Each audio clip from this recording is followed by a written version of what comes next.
Afternoon all. Okay, just a few minutes before the there's a very interesting Super-16 starting today, which is featuring very strong grandmasters, some of the strongest grandmasters in the world. I'm hoping to be able to catch a few of these games here. So this is a rapid time control format. I'll just bring up the information on them. So it will be Kramnik against Vidler, McShane against Anand, Ralston against Sadler, Istrasescu, who qualified from the FIDE Open to play this, he'll be playing against Adams. So let's load these in advance. These four.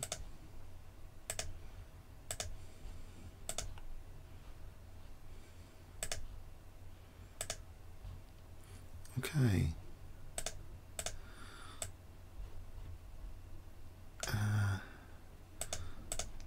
Right, and maybe top game. Let's take Vishy Anand as priority here. To start off with.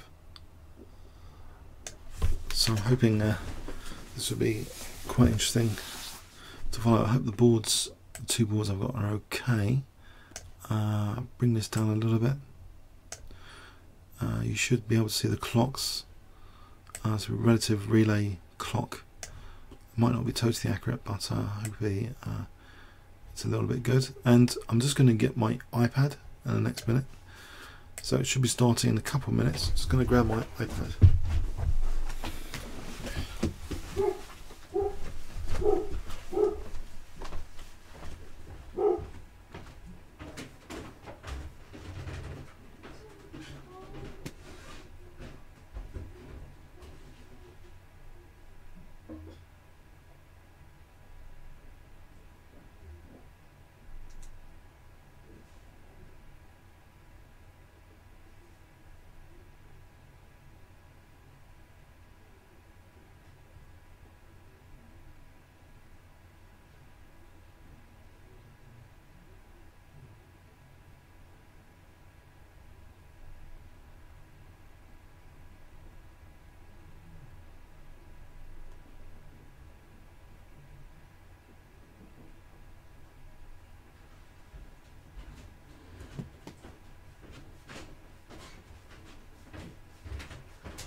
Okay.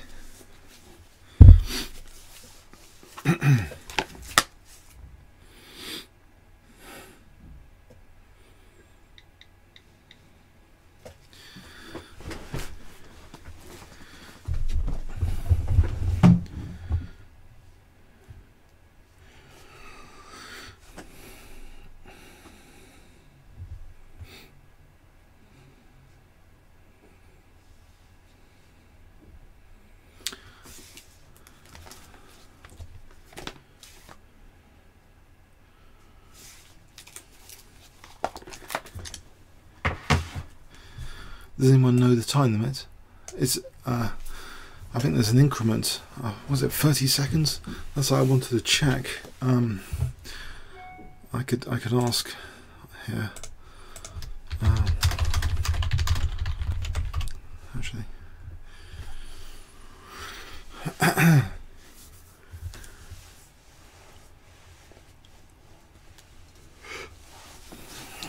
think the increment makes it slightly more respectable compared to your normal common garden blitz chess or rapid chess.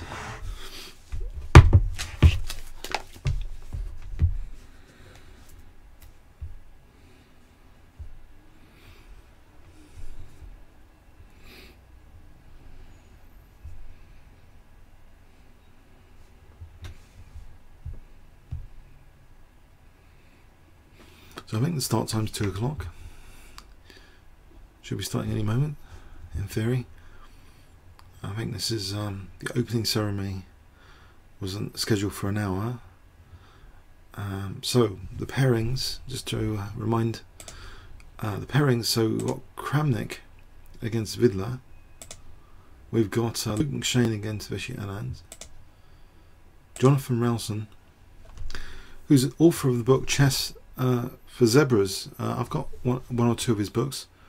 He's a kind of a hyper intellectual, actually. I think he's a mega intelligent guy. These books that he's written in chess, you will not find any books like them. Very, very abstract, conceptual. Jonathan Ralston. So anyway, he's won the British Championship, I think twice in a row at some point. Matthew Sadler. So Matthew Sadler, as a junior, was sponsored by Scion. I don't know if anyone remembers Scion Organizers. They were the in thing at the time. But then he went to work, I think, for some bank somewhere, and he came back to chess in recent years. So Andreescu is from, and this guy is from the FIDE Open. He's playing against Michael Adams. So Michael Adams is currently the top FIDE rated player in England. He overtook Short a few years back, a little bit on the FIDE ratings. So okay, but I think the pairings for this are by the FIDE rapid ratings, so not by the the FIDE long game. They're using the actual FIDE rapid ratings. Okay.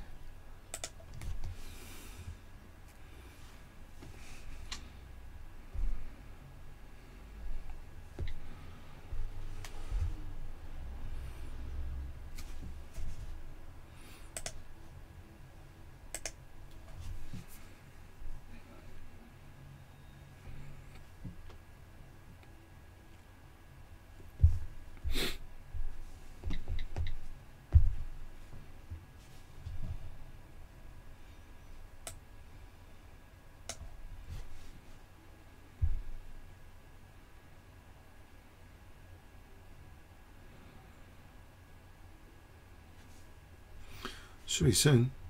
Oh, it's 25 minutes plus 10-second increment. I'm going to make a note. Someone's mentioned this. 25 minutes plus 10-second increment. Okay.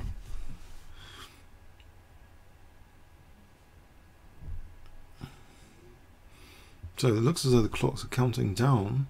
Yeah.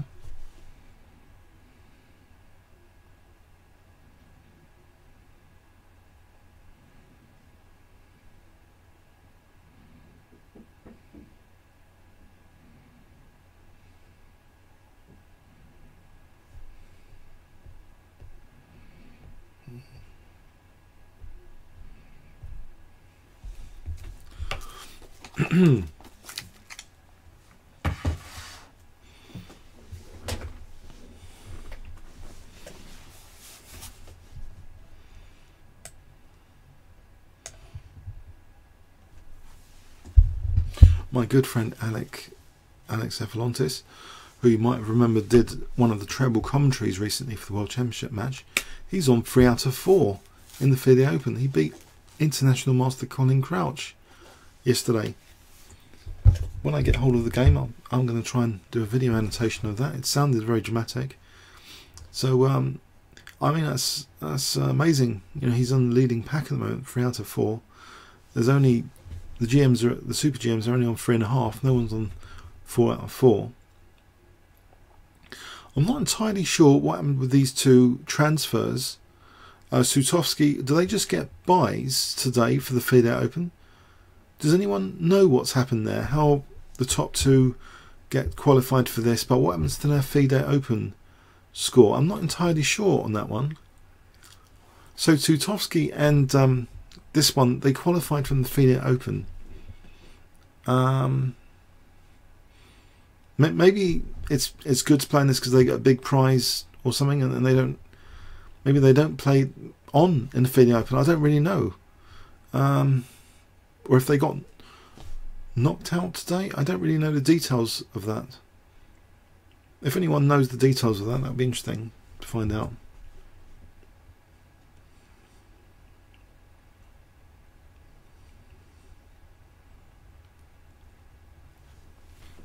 I guess I could ask that one as well. I could ask that as a question.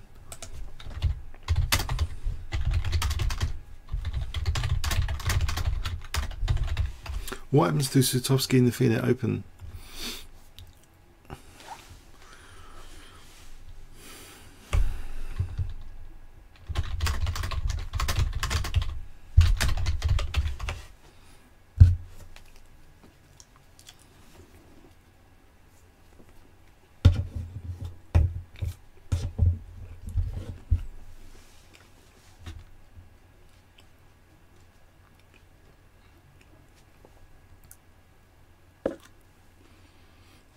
E4 on these two boards.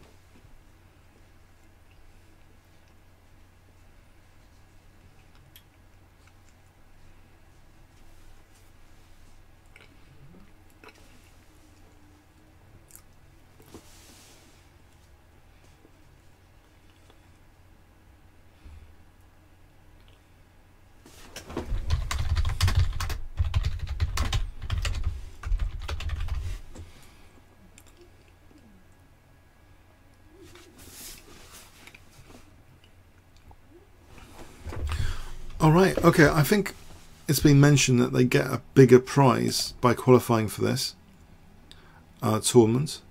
So maybe there's a kind of incentive for playing in the FIDE Open.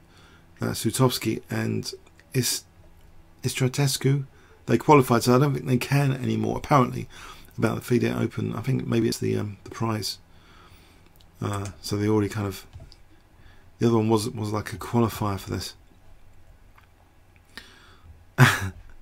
I'd like to qualify for a 5-minute tournament. I might play in a long tournament to qualify for a 5-minute tournament with a big prize fund myself. That sounds like a lot of fun, the fun way of doing it.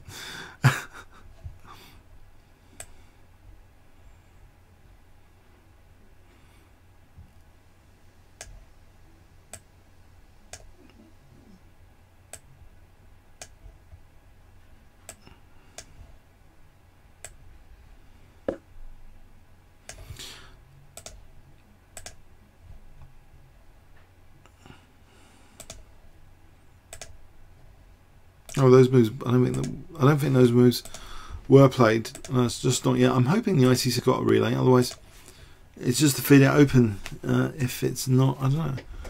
It's 10 past now. I'm not entirely sure we're going to have this relay. You know.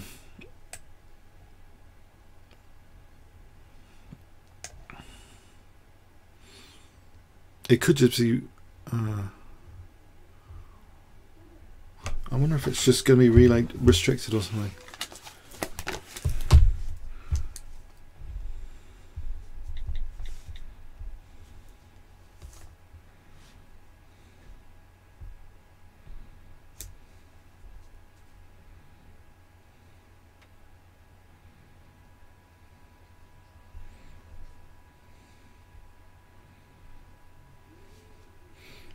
No, it seems they haven't moved on the official site.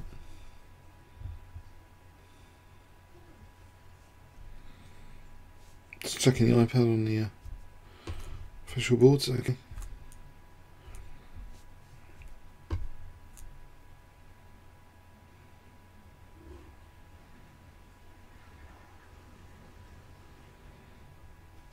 So the Olympia Conference Centre is where this is held. It's a very, very large venue. I might be popping up there on Friday just to get a few photos maybe and chat to a few people, so that'll be cool. I think I'm going to go with Alex on Friday, have a look. I think Alex has made me see that I feel I should have played really overall, perhaps should have considered playing in the FIDE Open, but I know that some players do have a hard time. If you're around 2200, you gotta at some point break this pattern of you got to try and beat one of the like IMs or something to be able to gain FIDE points in this, because otherwise you can end up you know, winning against lower rated, losing against higher, and that pattern could just continue for quite a few rounds. So you know, it's either very cold or very hot sometimes.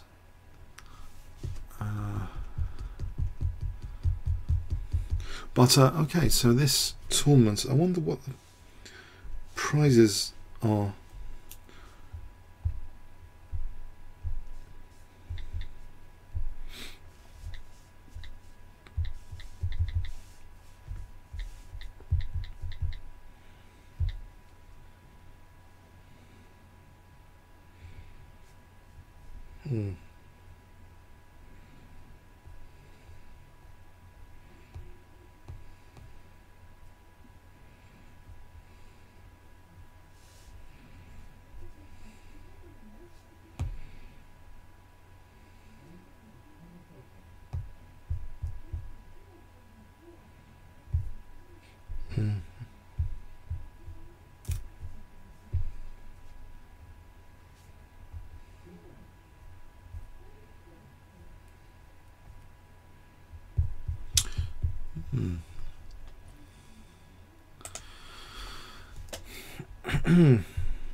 Wow, bit of a late start here.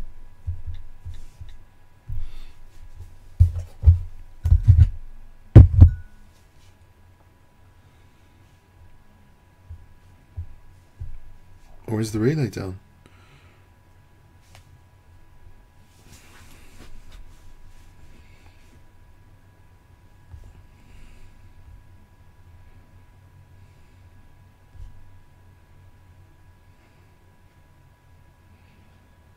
So the Super-16 Rapid.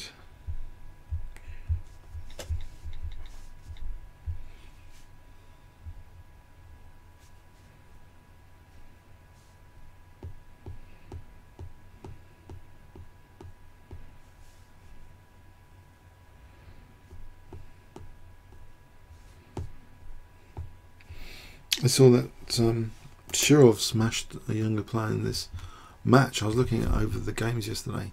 Very entertaining games. Ah, okay, I think we might have actually started now. Okay.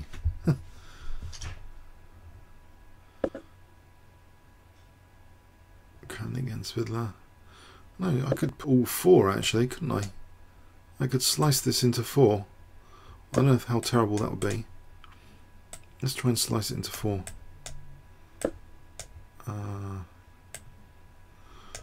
Nope, that doesn't seem that promising at the moment. I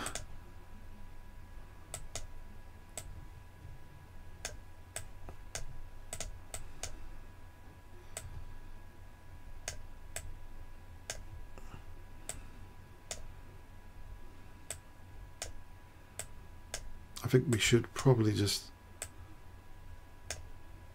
let's see how this goes. Hold on a sec. Give it a chance. Let me put the analysis board somewhere else.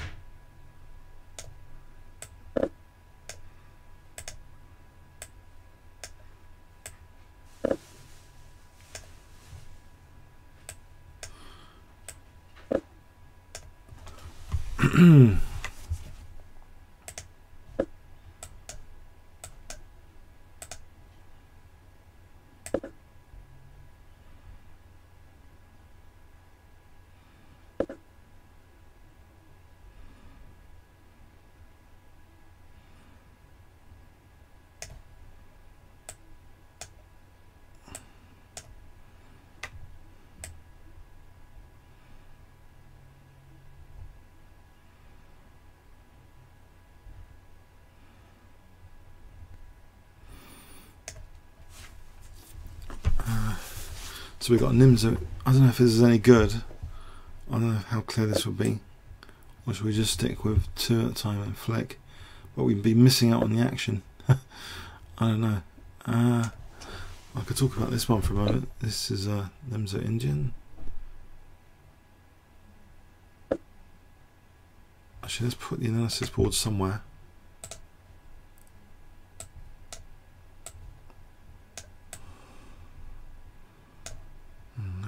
That wasn't clever.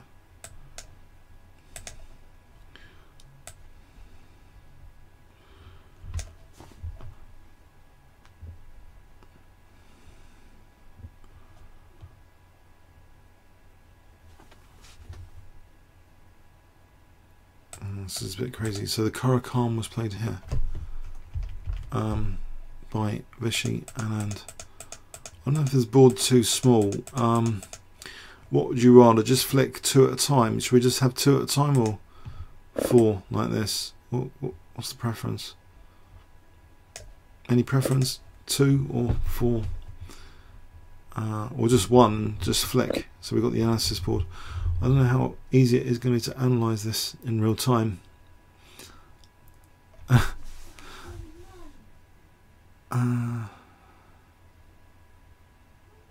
Just use 2 boards, you reckon?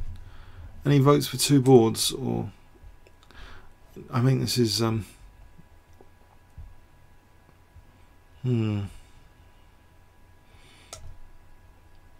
my analysis thing here.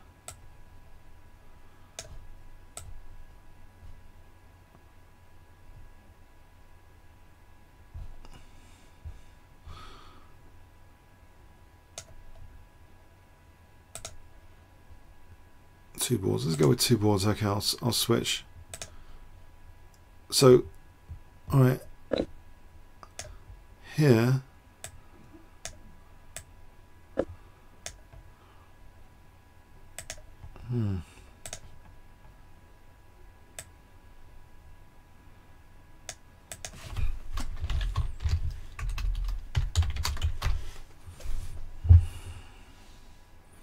So this is a Nemzo engine. Top 2 boards. Top 2 boards. Okay. Kramnik against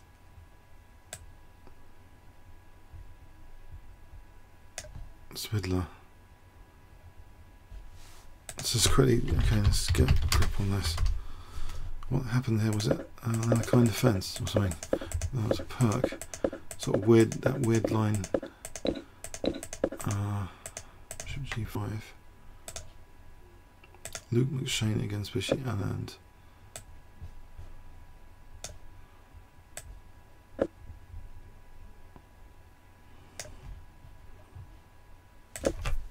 Cool, this is just fast and furious. Yeah. What is going on here? Let's have a look at this one. Okay, there's some trade-offs here. We can look at this one for a moment.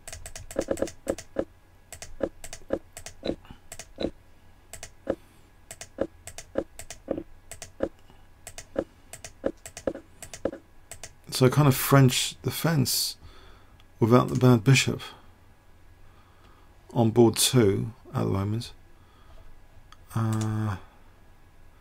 Kramnik against Vidler was starting off a bit weird.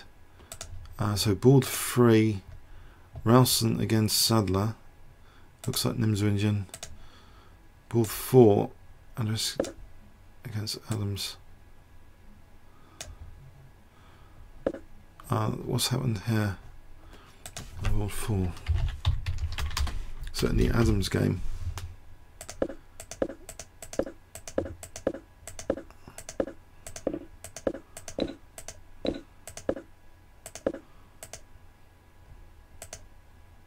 Okay.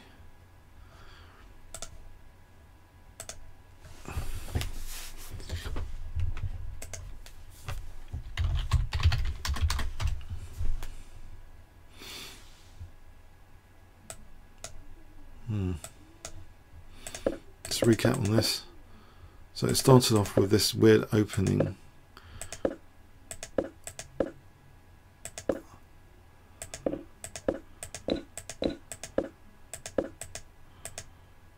Okay, so it looks a little bit like a Piet's perk, as it's sometimes called. Or Pierce. So, okay, I don't know. Yeah. This looks. Let's just recap this again. So, this was a Caracan with a variation that Fischer used to play without too much success. And that's the sort of French defence without the bad bishop. You see this without the bad bishop. I don't know how white's centre is not crumbling. Yeah. Okay, so is white's centre's crumbling here? I don't know what he does about his centre. I don't know. Is this pretty bad news? It looks like an awkward French defence. Yeah.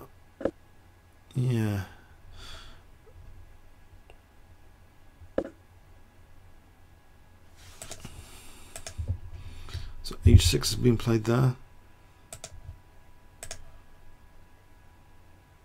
That Nimza Indian. Let's review that again. That Nimza Indian. So it's with the Queen c2.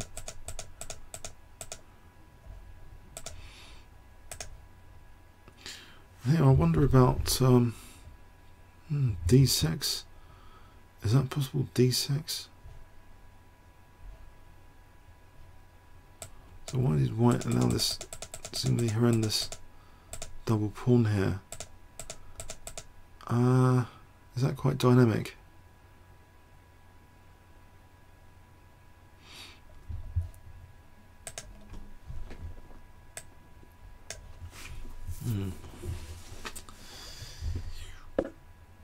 d6.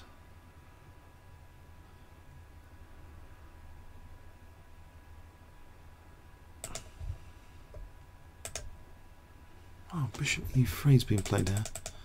So c4, h6, bishop e3.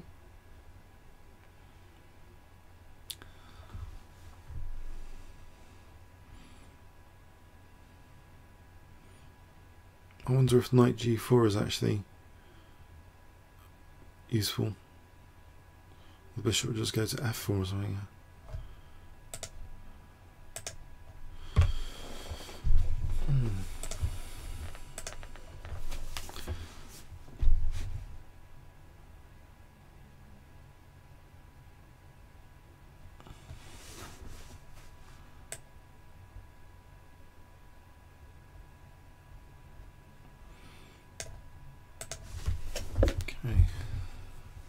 Knight ge2.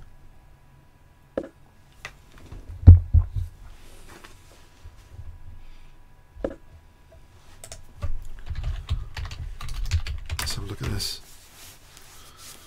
So we've got a loose piece here. I don't think it's a big deal. It could be locked in simply with c5 and knight c6, so it just made it look a bit silly there, biting on granite. Rook e8 being played, okay. That actually means d5 could be playable as well, actually. That's an alternate plan. Although that undoubles white's pawns, it could end up with frontal pressure on d3 if black gets to play d5 with quite a comfortable position potentially.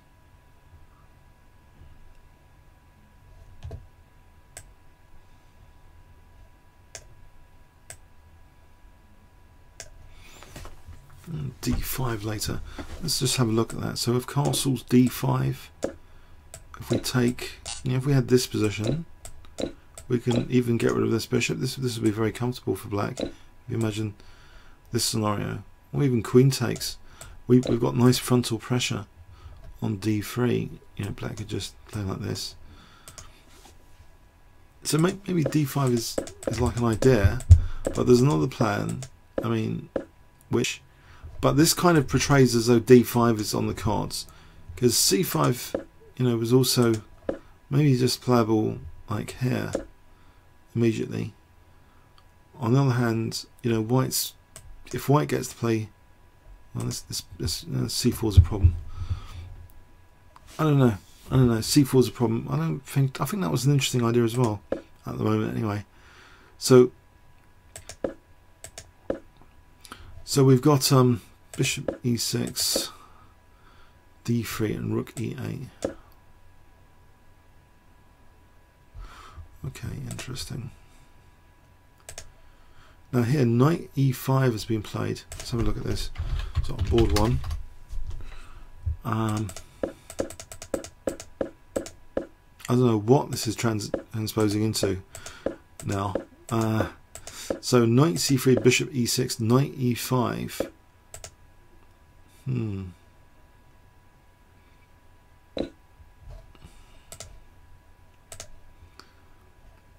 Nimzo Indian over here.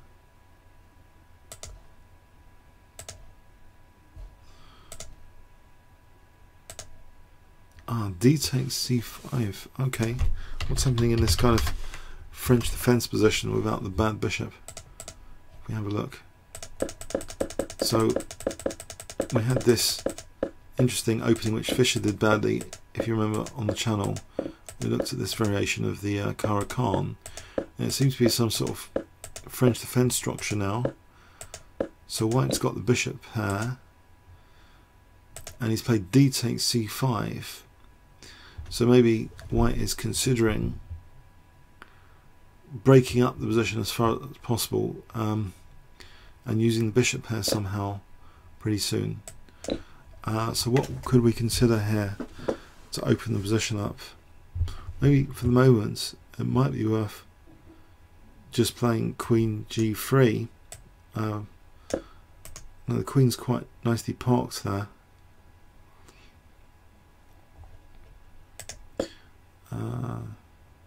Queen g3 looks sensible enough. And then I don't know, d4 though. D4. I think it's too risky. Knight b5.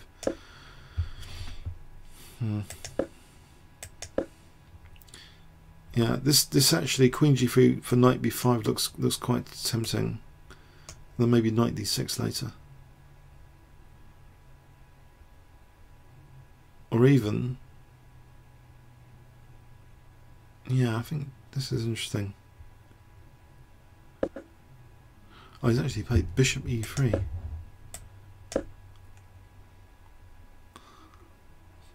Yep, that's good as well. If I don't know, queen b4, maybe just I think f4 because there's d4. What do we do about this? Queen g3 here. The d4.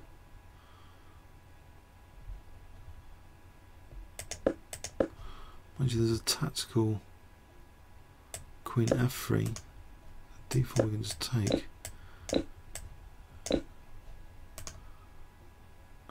Sort of dangerous. Okay, h5 is being played.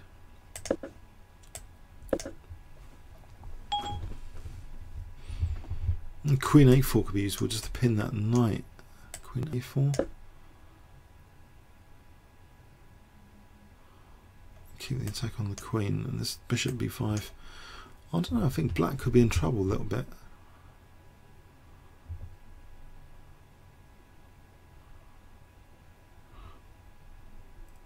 Because I think this entry point, you know, b5 is quite dangerous.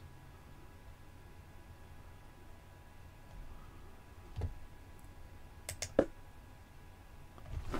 don't know about queen g3 after d4. I suppose there's knight. I suppose knight e4 actually. Knight e4. Queen e5.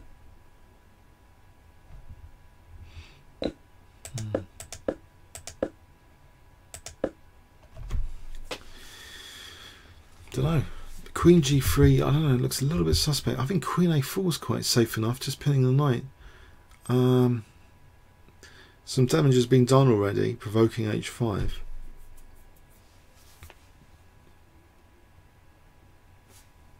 That's a very interesting position.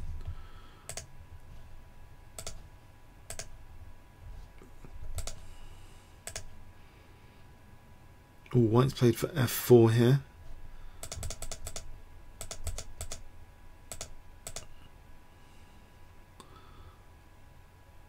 Okay, maybe black still might be intending d5, a quick d5.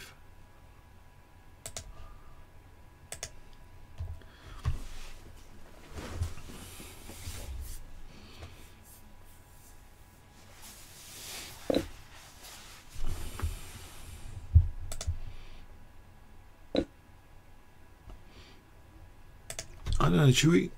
I think this game is my bias, personal bias to have a look at. What do you guys think? This is one of the more interesting games, isn't it? If we're going to sort of focus more attention on this one. What should we try and guess the move here? Queen, any takers for Queen A4? Who takes Queen A4?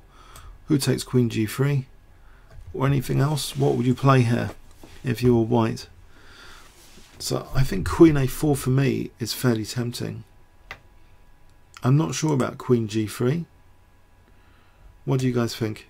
Queen A4 or Queen G3?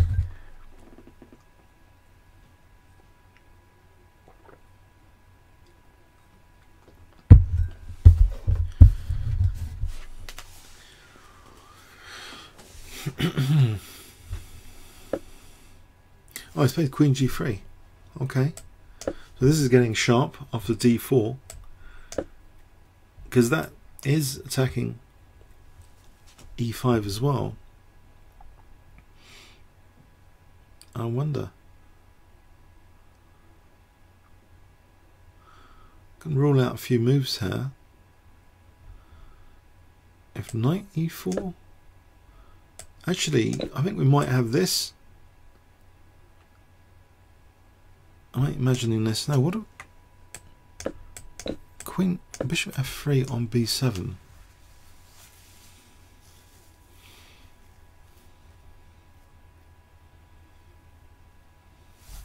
So we're going to win that like B7.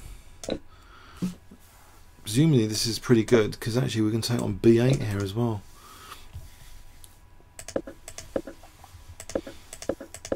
So maybe this is the tactical idea. I was ruling it out, but this is quite tactical. Bishop F4 here.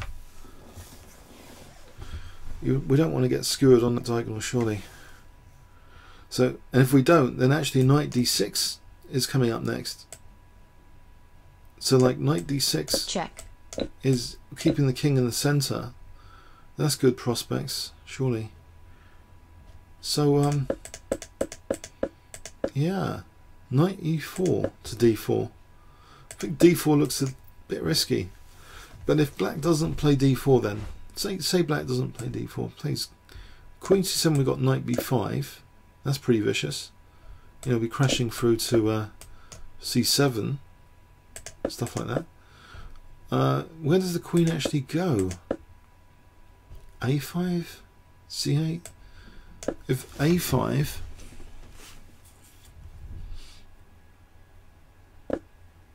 he has played D4. Wow. So knight E4? Because now we've got this idea. I think maybe Vishy's seen further here. Let's have a look further. If, well, Queen C... oh no, Queen C2. That looks just suicidal for Rook C1 and Rook C8. I think just doing this is really quite vicious. It's too much, surely, for that king position. So yeah, I think this, I don't know, I think Vishy might be getting knocked out here quite badly. The way this is going at the moment. Oh man, this is an amusing one. We've got here check and things like horrible things. We wouldn't want to do that. Queen C7 96 is horrible as well though. Queen A5, any Queen A5, you know, Bishop D4 looks horrible. Don't know. This looks horrendous. Bishop F3 threatening Knight D6, winning the Queen. I don't know. I don't like black's position already.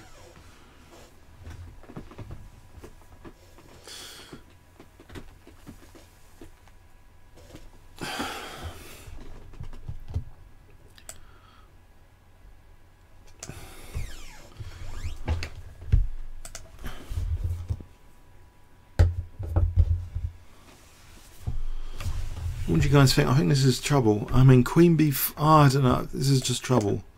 Just knight d6 all the time. No, actually, okay. Here we are losing the bishop though. Is that sound not to move the bishop? What about just a3 here?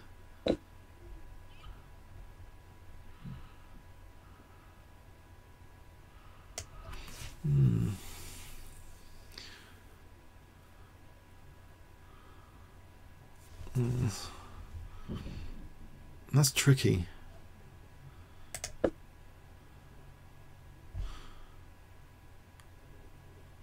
What's h4? h4.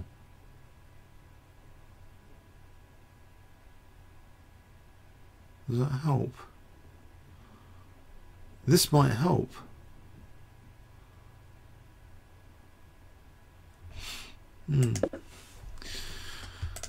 Let's have a quick look. So these others. So, yep.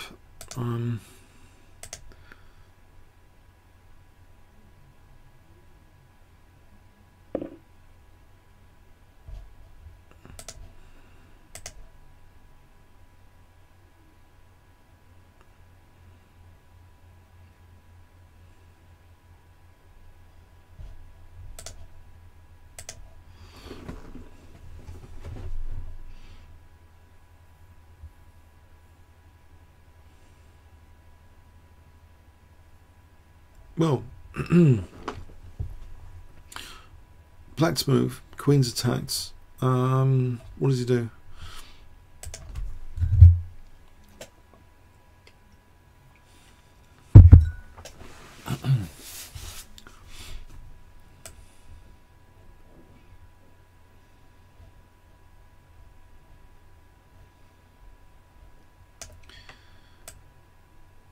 What should we try with black?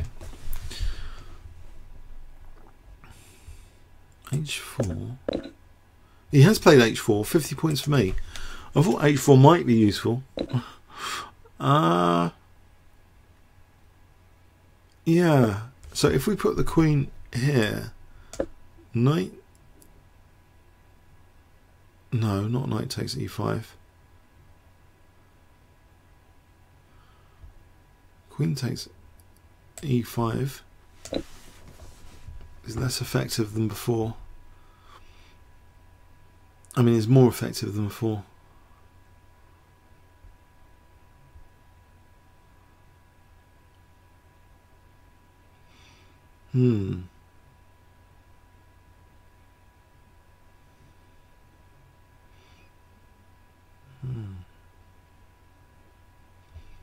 Bishop f4. Bishop f3.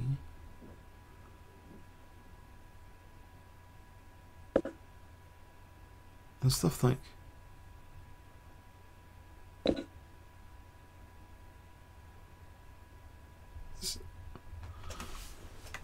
just queen g6.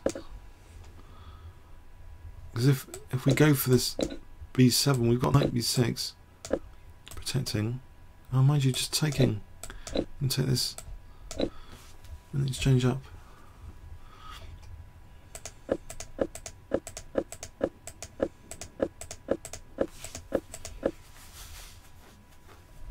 Queen g4.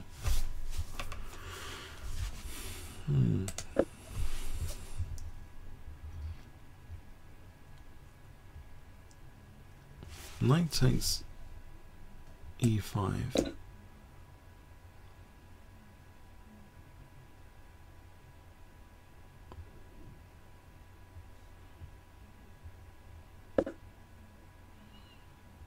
This looks.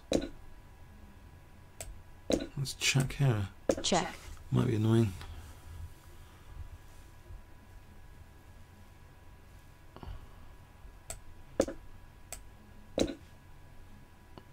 This looks alright, pain because of knight takes b7 coming up.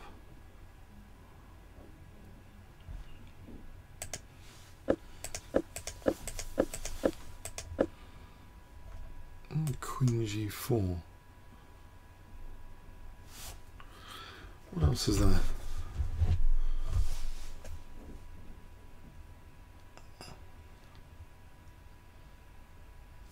suppose the obvious is just to check out. I don't think this does anything. Knight takes. We just got this hanging piece. I wouldn't have thought so.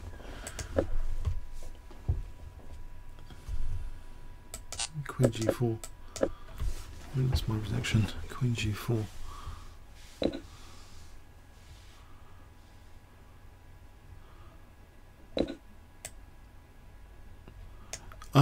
Do I think made a mistake? I think it looks a bit risky.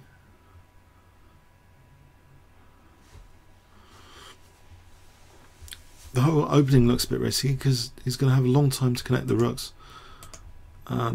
White's, got a dangerous initiative here.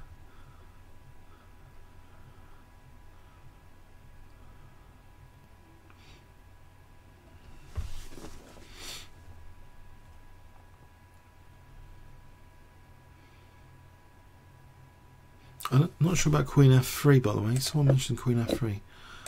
Let me just take here.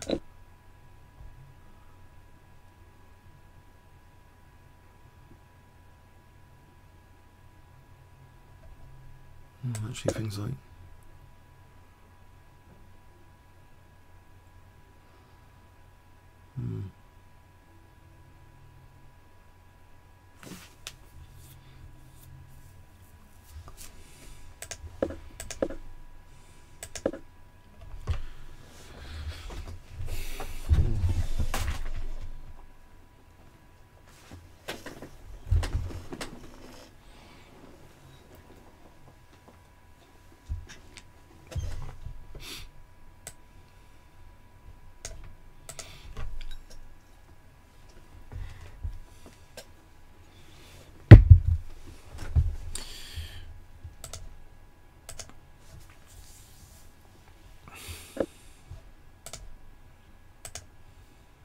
oh, he has played Queen f3.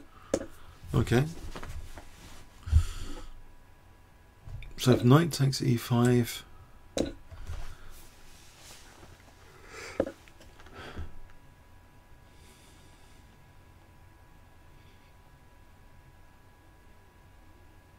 oh, actually, we just play knight takes here. If knight takes, bishop takes on b7 again. D takes. That can't be right.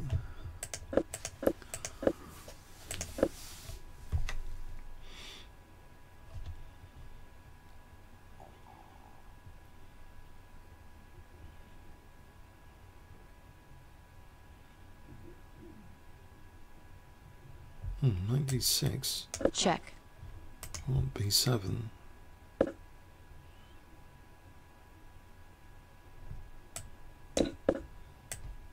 No, we don't want to lose this bishop. That's been silly. Okay, what happens after knight takes e5? Knight takes e5. Come on, what does white do?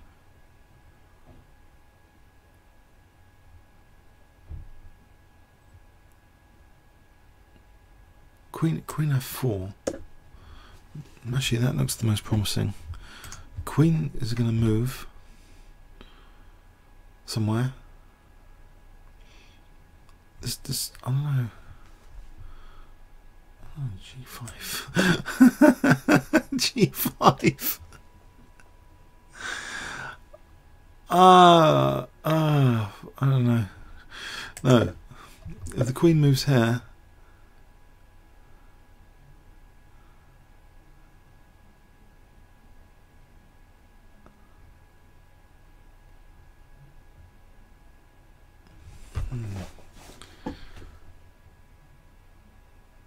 Let's just play a move for black here after Queen f4.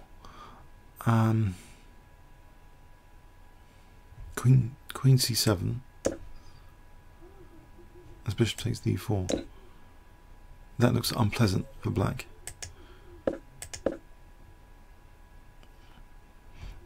If the queen tries to protect b4,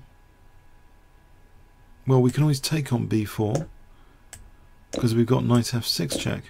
Check. To win the queen. This position looks unpleasant for black. So let's try and rule things out. He's actually played queen d5 actually. He hasn't played knight takes e5. That's interesting. Queen d5. No, I'm not. Let's keep suspense of what's going on here. And so queen d5.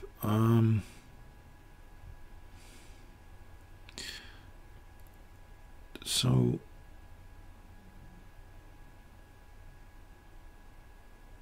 queen d5. Actually, there's potentially a nice c4. That blocks in that bishop though.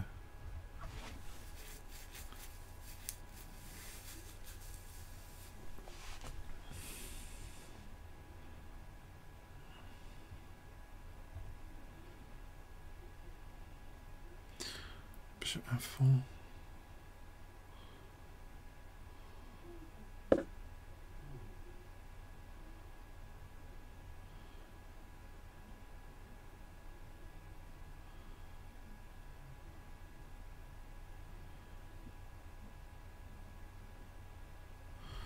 We play rook d1.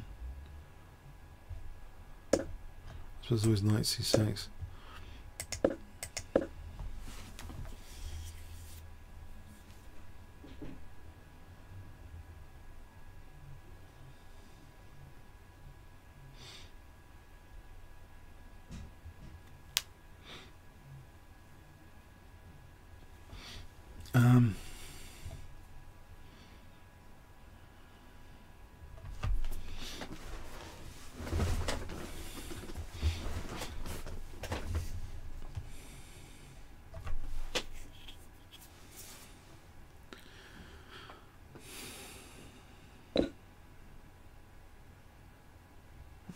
c4, queen c6.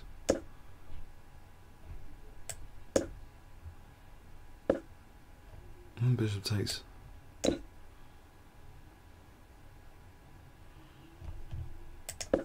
C4. If we took, we get some dangerous play. Actually, that's taking her.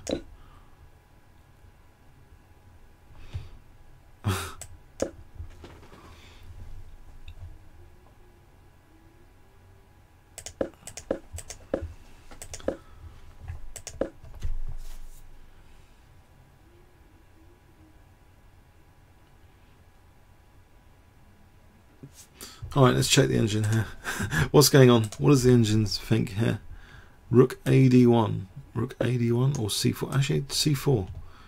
And c4 has been played. That's what the engine thought was the best move. So queen takes e5. Bishop f4.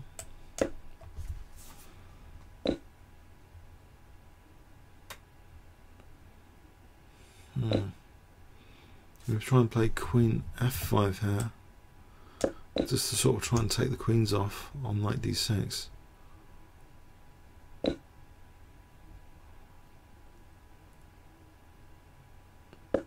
Maybe just c5 here is interesting.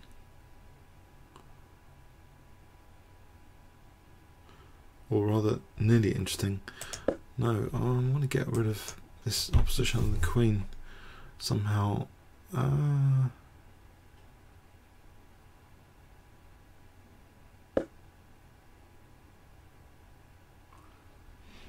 do we do that?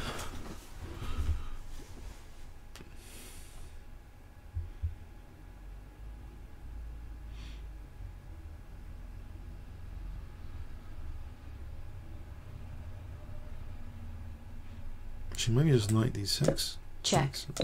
Doesn't matter about the queens coming off. We'll have pressure on b7. Knight c6. And what? Nothing.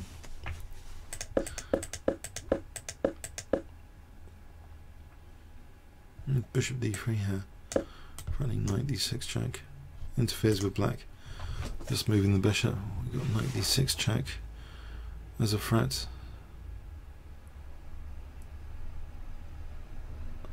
No, that looks totally horrible for black, doesn't it? Knight e5.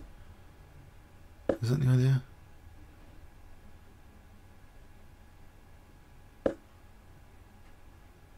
Right. Let's play like queen h5.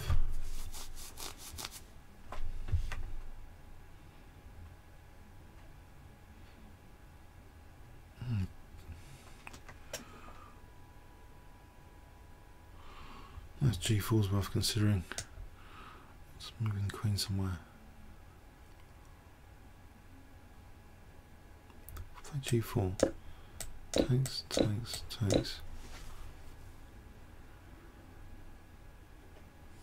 Doesn't really do much. Is that?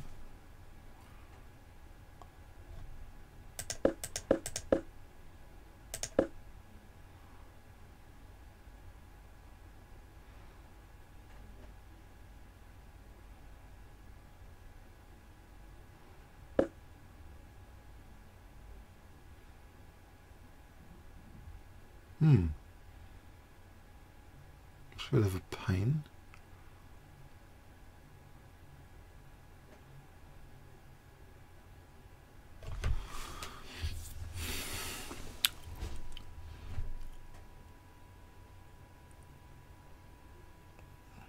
Oh, hang on. Knight d6. Check. Takes. Queen takes b7. Can lose all these pieces for not much. Get the rook. No, we're not even getting the rook. No. So, curious. That's g4 again. HG. Nothing too clever. Yeah. Actually, we've got a thing. He's played knight f6 check. Blimey. Knight f6 check. Check. Oh, is he going for that just with... Yep.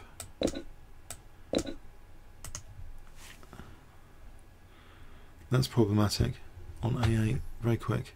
So if knight b6, there's bishop takes here. Yes, this is a loose piece on a8.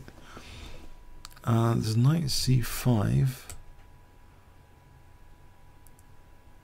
I think. Oh no, there's check. Check. No, we can take. No, we can't take on c5. It's king e7. So, if we went in for this, and then black could just. I'm still in trouble over here. This is horrible.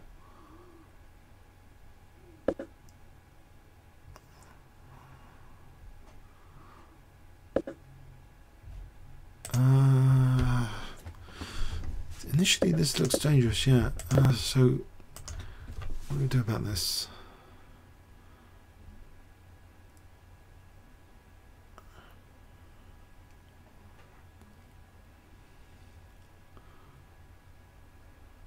Some magic here is needed. Some magic trick. Well, that bishop. Hang on. Bishop c5. And we just play king e7. And then we're looking forward to rook g8. And we're protecting b8. And we're protecting a7. And we've got this centre to flood later, maybe f5 at some point. I think that's okay for black. As a punt, bishop c5. So, question, why not knight takes f6 for black on this position? Queen takes.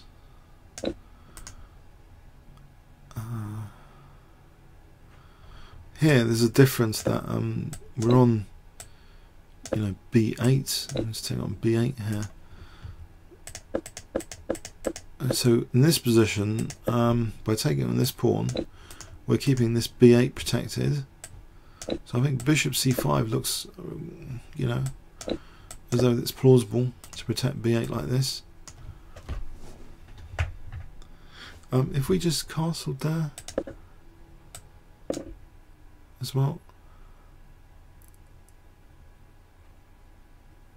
yeah, that seems okay as well. Ah, so knight e5 has been played.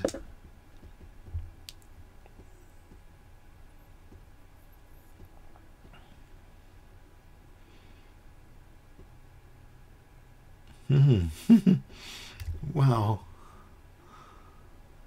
Ah. So if queen takes, maybe bishop d6 is the idea. And then that sets up knight f3 check to win f4 at some point.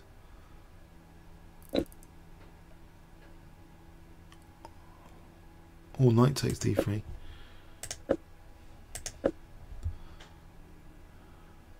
Now this would be bad. Bishop takes surely because queen takes. And we're getting bishop d6 threatening mate. And if f4 we've got queen e3 check. And we're picking this bishop up. So I don't think we want to take that. To take is a mistake, I think, yeah.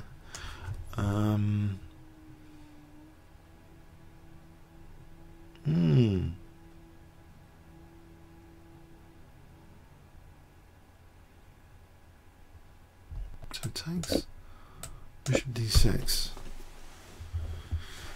Looks fair enough for black.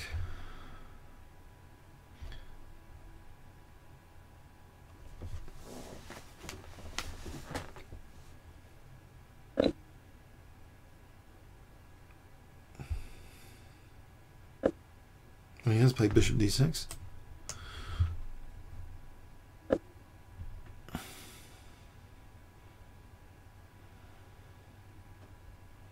C5 try and disrupt. I don't know if that's, no, that might be too slow. I think just knight f3 check here and take this bishop after.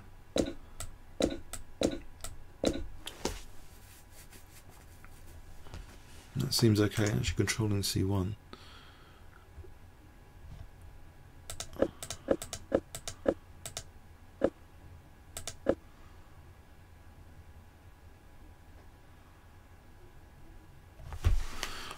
Okay, so yeah. Whoa, he has played c5. Blimey. Okay, just knight f3. Check. I'm predicting these moves. Knight f3. Isn't this just looks okay for black? This looks as though the worst is over. Because it's only an exchange down. That's good news. And also, I think like king e7, rook c8. Mind you, there is a kind of 3-to-1 pawn majority.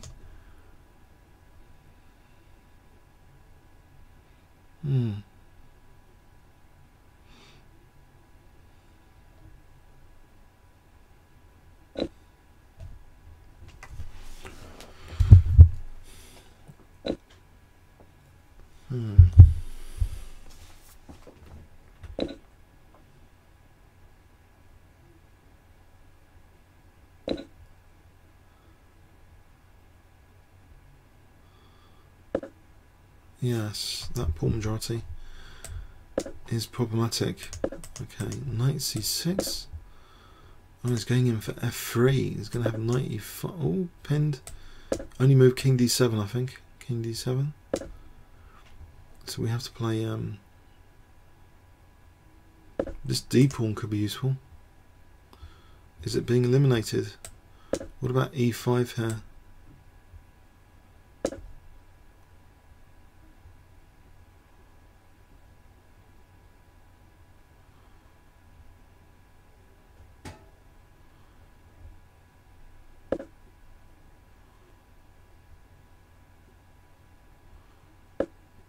Okay, this bishop's kind of been hemmed in by its own pawn now. So a3. Okay, I wonder about just king c7. If we get out of the way of this, just king c7. And then I think black's got a plan of swamping the centre like this with e4 and d3, d2. That should be at least equal for black, surely.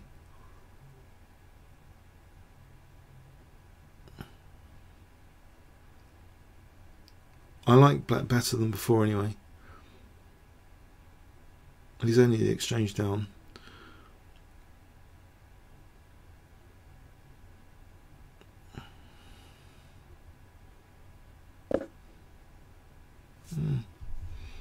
He's played f5. Pawns are the soul of chess, so king f1. I think just king gets out of the way. Rook d8, e4, d3. You know, we put the rook behind the pawn. Oh, the king's coming to blockade. Okay, king e2. I still think we put the rook behind the... Unless we consider going over here. I think here... Okay, there is king d3, technical issue, king d3. Mind you, I think e4, knight e5. Check. We still get this f takes in. This will be a swamp of pawns here.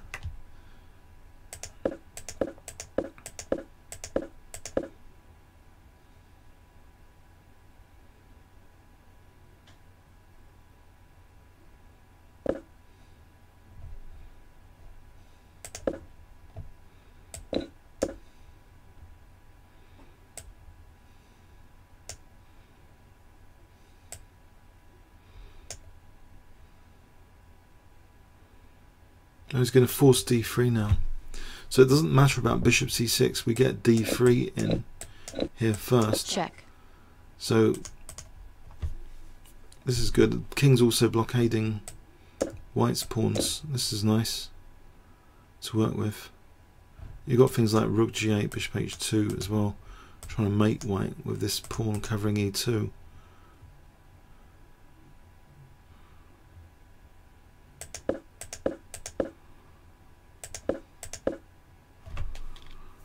No, I think white's misplayed this. These pawns look too dangerous.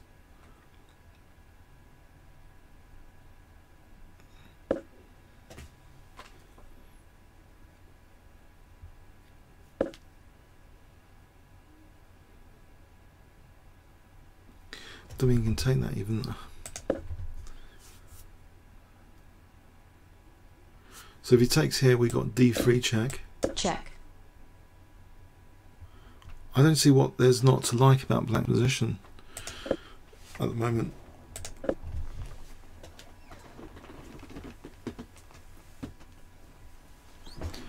was a good comeback. I think a very nice comeback there to get in this position. Very dynamic play.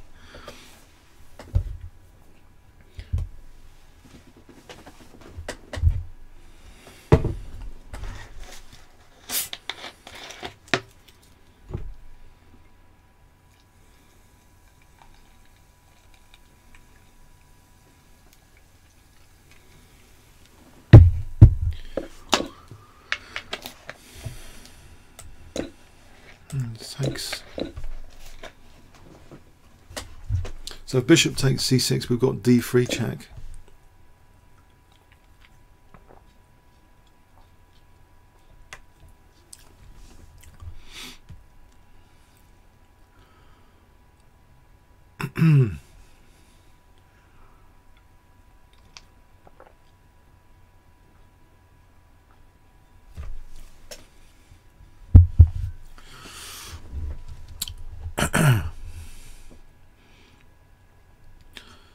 I don't think there's too many targets of attack. I don't think we can use the G file or anything. I think it might be worth considering rook G1, I suppose. D3 check. Just keep the king around here. Things like knight D4 are pretty nasty.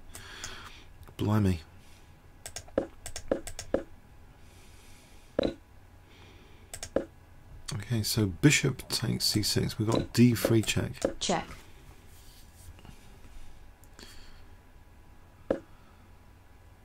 Actually, if king e1, we've got rook g8 to threat mate here. So probably king f1. We're going to have this scenario where, you know, this is useful for this kind of thing, potentially. This pawn's quite useful, holding the king there.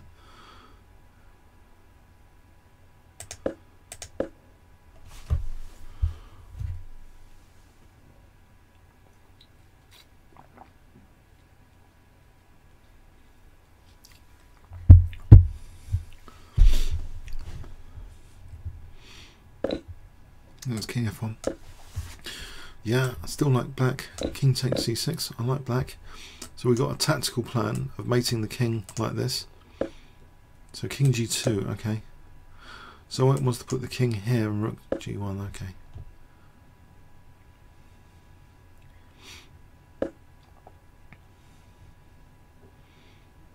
I might play a5. Just to break up White's pawns. Put a pawn on a4. We've got a nice blockade here.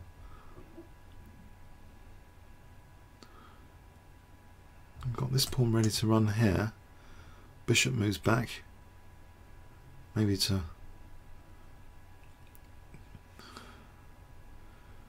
a5 is worth... I don't know if actually a5 is even needed. I don't know if these pawns are actually going anywhere.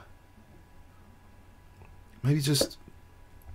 yeah, it's not even needed. Just these pawns in the centre are amazing. This is going to be very dramatic. Rook g1. Okay, just the king's herding these pawns at the moment.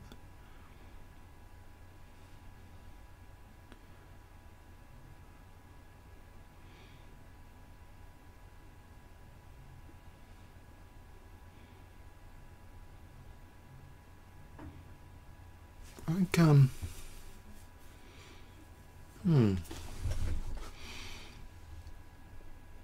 I think just, why not just bishop e5?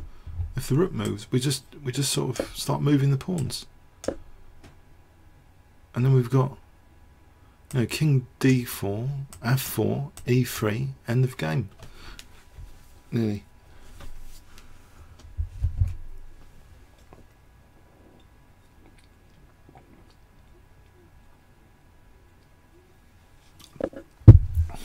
He has played bishop e5. Rook d1. Just f5.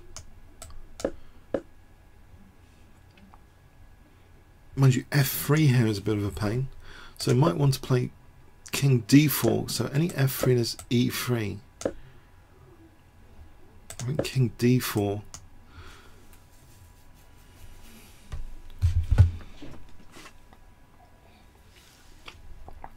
So now we've got f5, f4, e3. And if needed, we can just get rid of a pair of rooks, and that should win that configuration now with the two pawns there on the 6th. It's crushing. I don't know if I'm being a bit too optimistic here, but White's pawns, you know, are inhibited here.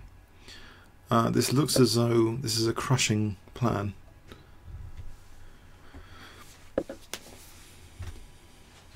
King d4, I can't see anything wrong with king d4.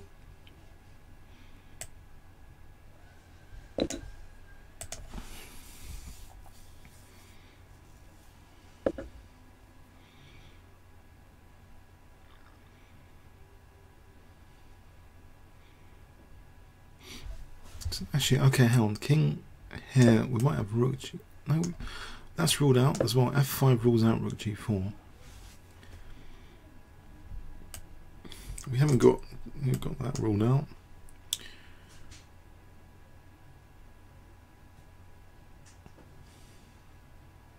I suppose we've always got rook g4 once f4 happens. Okay, given we've got always rook g4 and f4 happens, might want to consider something quite radical here instead of king d4. Just considering check, exchanging off a rook check, would be terrible.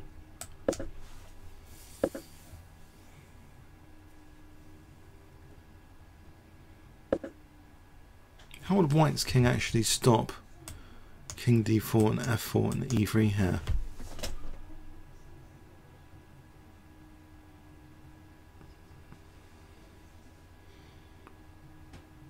If this pawn ever went to c6, we've got the bishop covering it actually on c7.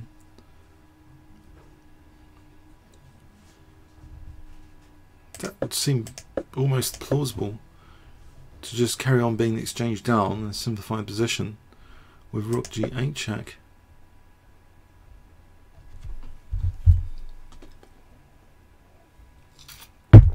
If we just check this again, he has played this. 50 points for me. I'm getting quite a few points in this game. Just rook takes. check. Yes. King d4.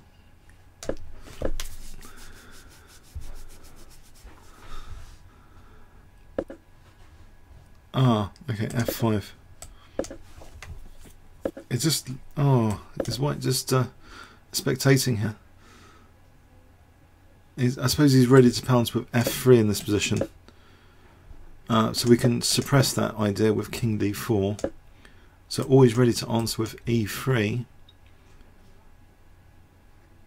What does white do in this position? After king d4.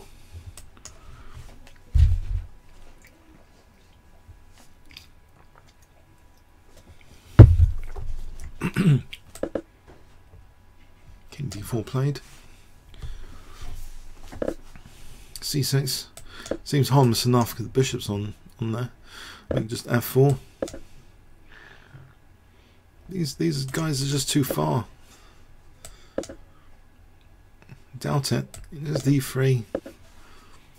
Surely.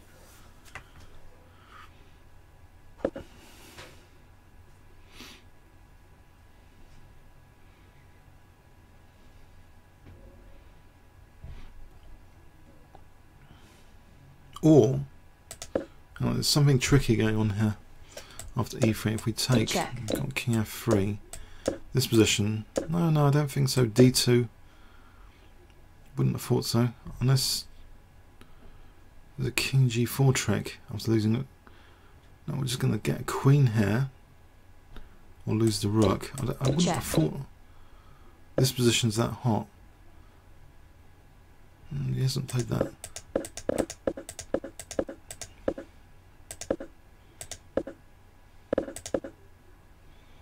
Bishop c7.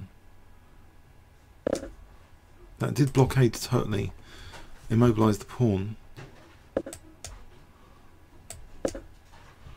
Okay, we've had some moves. What happened there? Whoops, I have to get back to this game.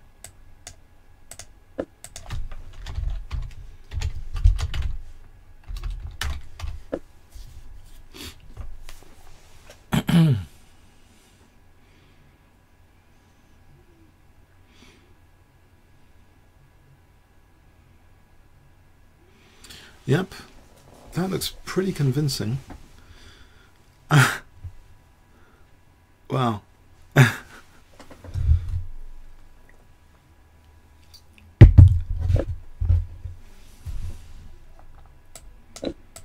So e2 coming up.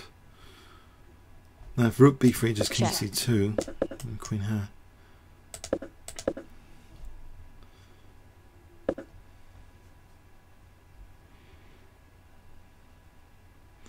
Rook e1 squash, e2.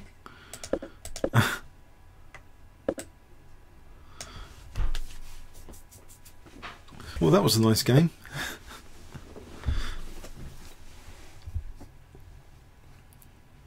I thought white had some chances there in the opening, but sort of just made into an exchange sack.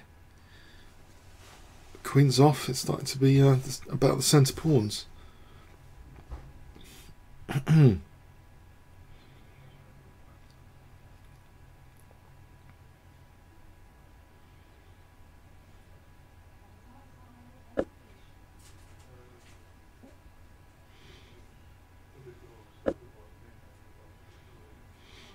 So the McShane, is that the final position? Is that it? It seems to be it. I don't know. Should we look at the others for a moment? Oh, blimey.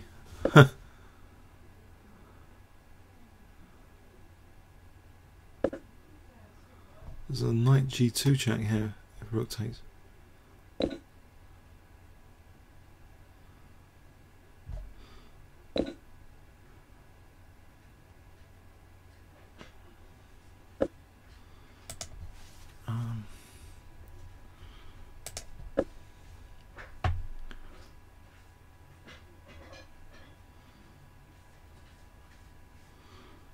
This A pawn looks quite dangerous here. Which one should we settle on? The Adams one?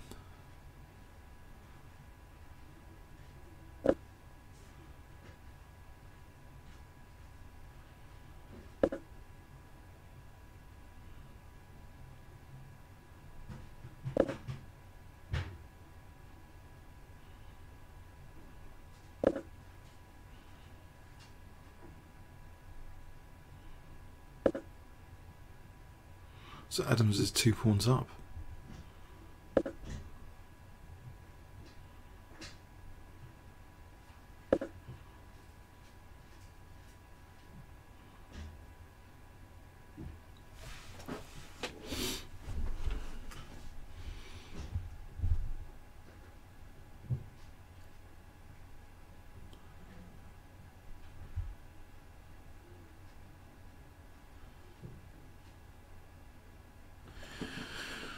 Hmm, 2 pawns up.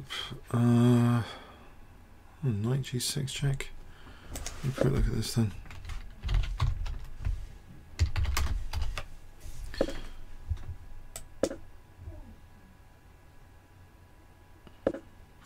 Oh, he's just won the bishop.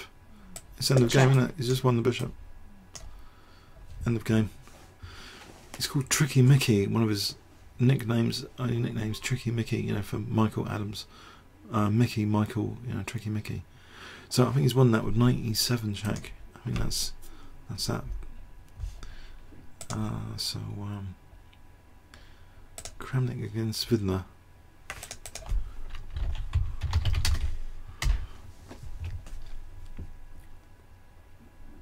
So there's a threat of rook takes e6. Let's play king. We just play king f6. Let's play king g6.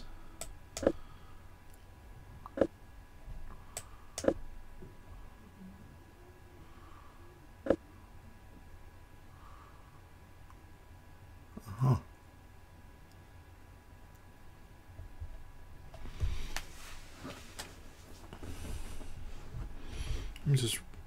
Oh, his rook. The rook has to go. It looks as though rook goes here.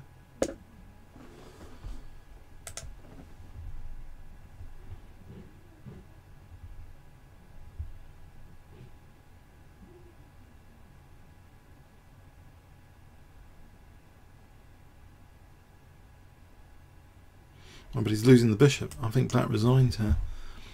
Apparently black resigned. I think he's losing the bishop after this. Yeah, and he resigned apparently.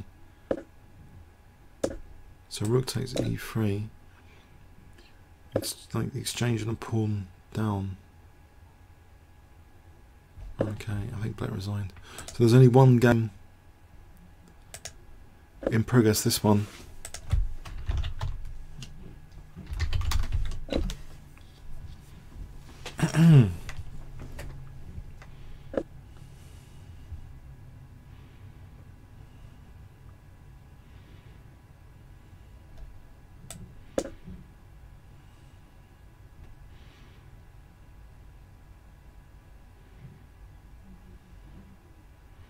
Blimey, these Just A5. These knights are just stretched out on a rack. A5. Let's play A6. It just looks like totally gone, doesn't it?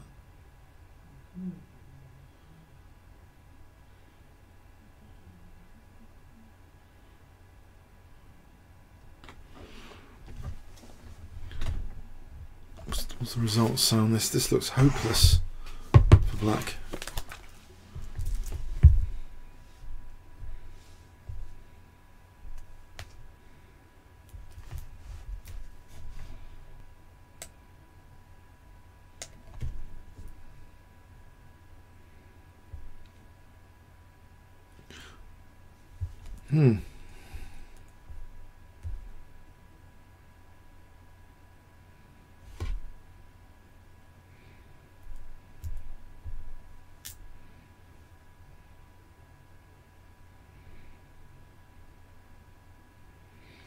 So at 3:30, apparently we've got Boris Gelfand against Judith Polgar, Garwin Jones against Nakamura, Nigel Short against David Howell, and Karawan against Sotowski. And yes, you guessed it, I think I'm going to focus on the Nakamura game. He's one of my favourite players at the moment. So that's in a few minutes. We're going to focus on Nakamura. So I think this was a win for whites.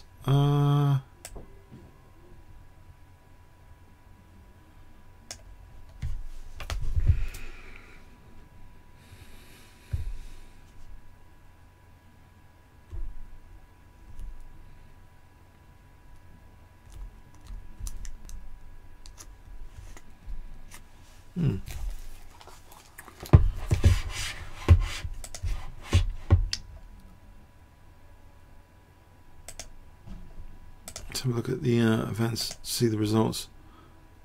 So Kramnik beats Vidler, and I think these results are not showing yet. Okay, let's just review this game. What happened here? So the limbs are Indian.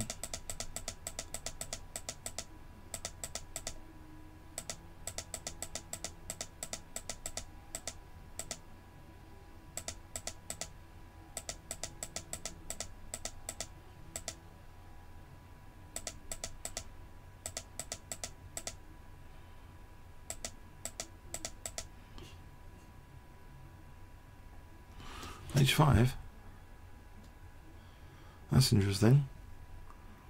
Yeah, I guess.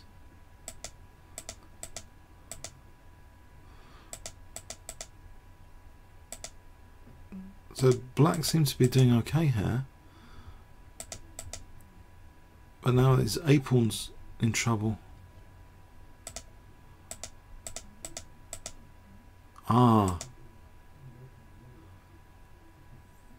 There's a threat of rook c7. So maybe the queen couldn't have taken on b2. Now it's two connected pass pawns. Still looking very dangerous. Oh, that was pinning to the king.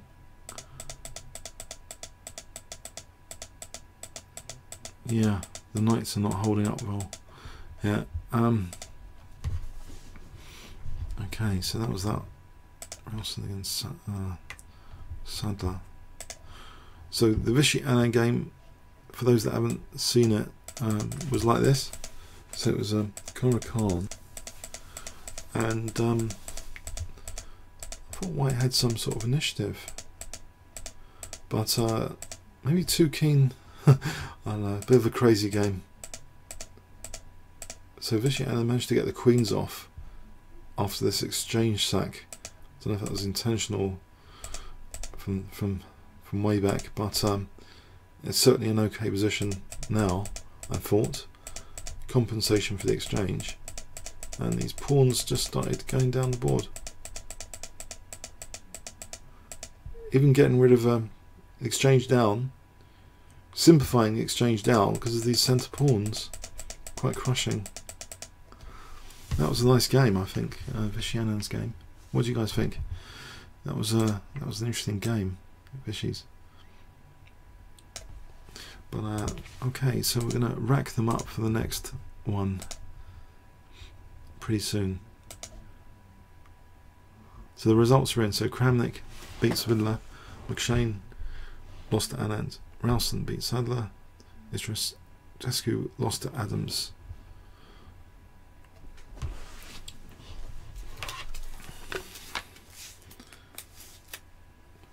So I might pop just for a cup of tea in the next minute or two. So maybe back in a minute, back in 1 minute. So hope you enjoyed that so far. 1 or 2 minutes.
Okay, so getting ready for this. So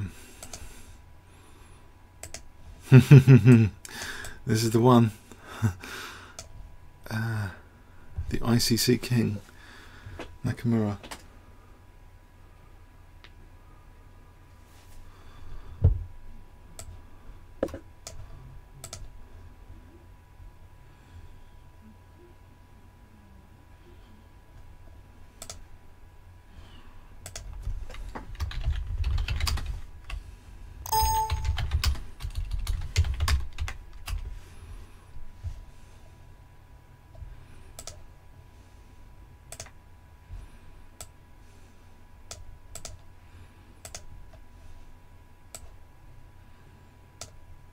I put Caruana playing Sutovsky.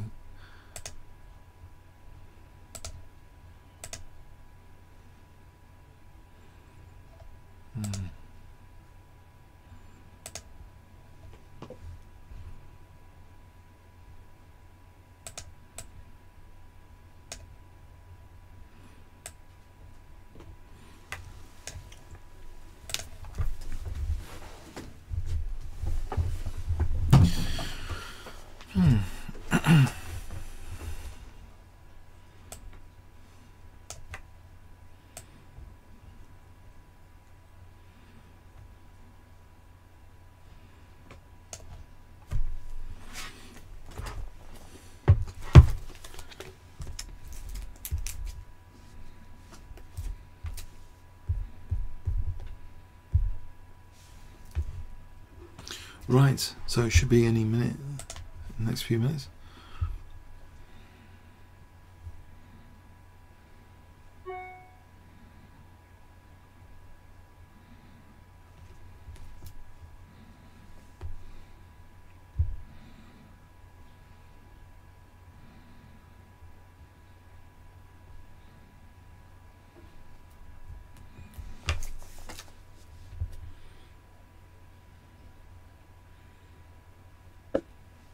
Okay, we've got E4 here. Another kind of fence. Let's have a look at this then. From Nakamura. Another kind of fence. Bit of a surprise. Opening.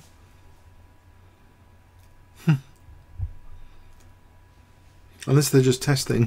This is not the game. It's testing something here.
Alright, I think Sutovsky plays King's Engine defence. But is Caruana going to trick him with Knight C3 here? It'd be like Park. Oh, don't tell me he's going to play a London system. I can't believe Caruana. No. He's going to play a London system, isn't he? Ah. Oh. Anyway, Jones. Okay, Garwin Jones against Nakamura. Short against Howell.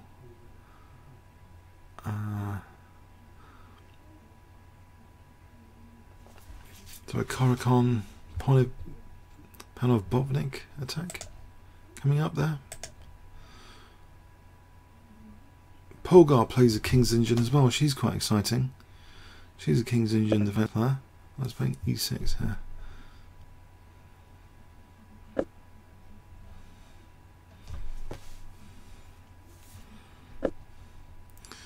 So Queen's Engine territory.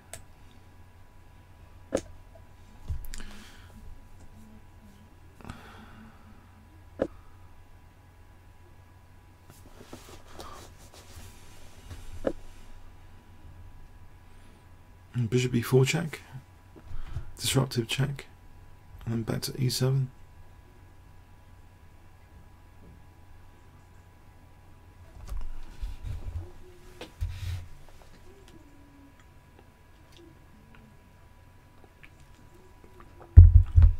Or b5. Is that a weird and crazy move, b5?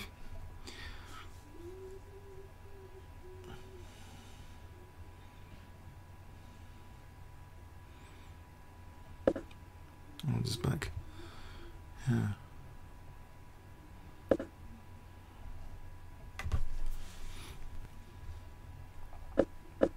Now the disruptive check.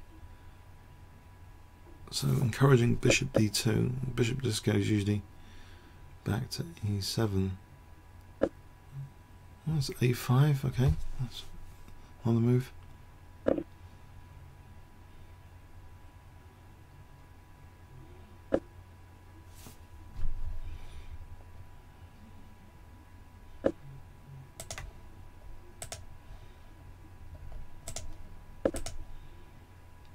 He's going to play c3, isn't he? Or e3. Maybe just...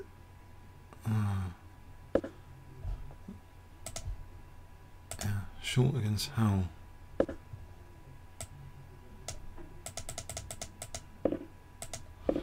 What is this? What's this horrible move? e5.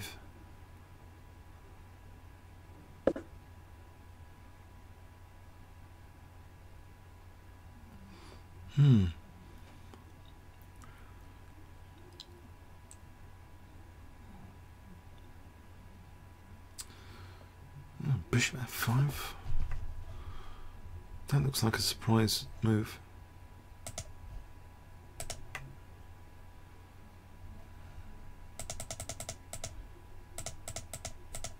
Bishop e4.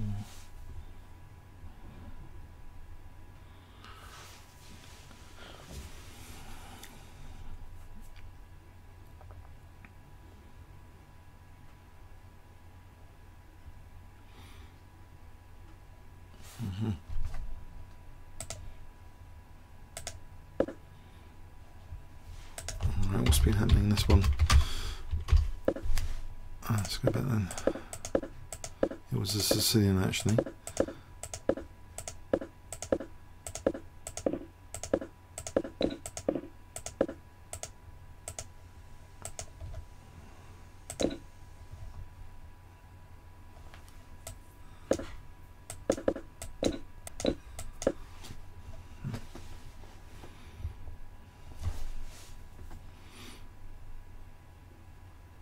Yeah.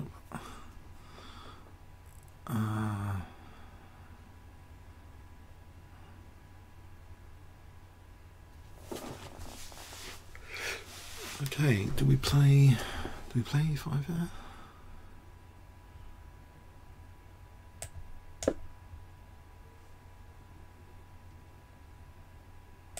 We got this.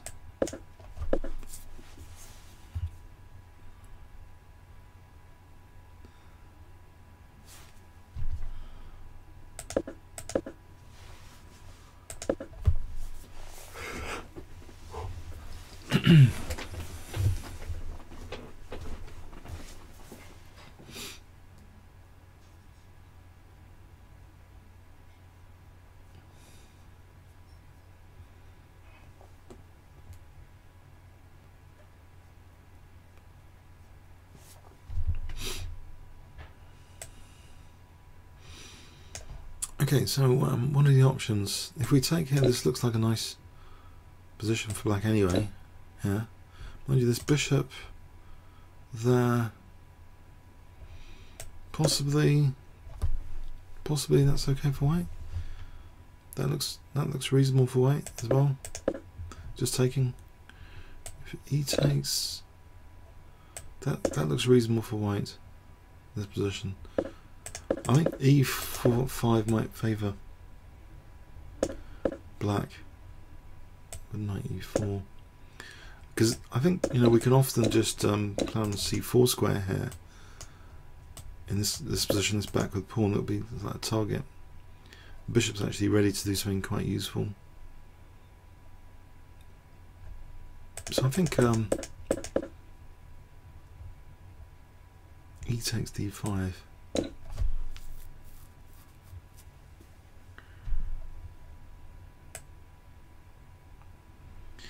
Takes d5. What do you guys think? E5 or do you reckon e5 or e takes d or something else? What do you think white will play here? Let's play guess the move.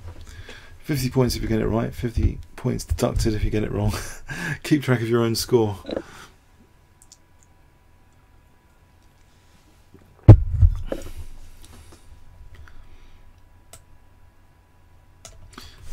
E5 or e takes d5? That is the question.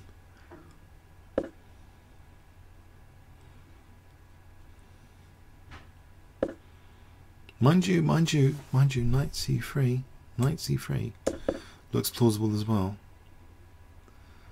That's a third choice then. Knight c3, or okay, knight c3, or ed, or e5.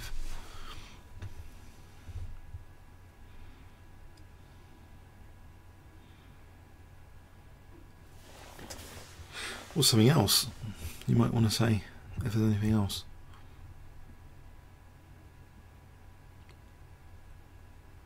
E5 from Krishnakanth, E5 from Wolodowski. I don't like the look of E5. I've seen Kasparov play an analogous position with this as black, and he got a really good game after knight E4. It was a similar position to this. I think knight c3, yeah, it looks pretty good to me. I'm not going to bias you, but I don't like, personally I don't like the look of e5.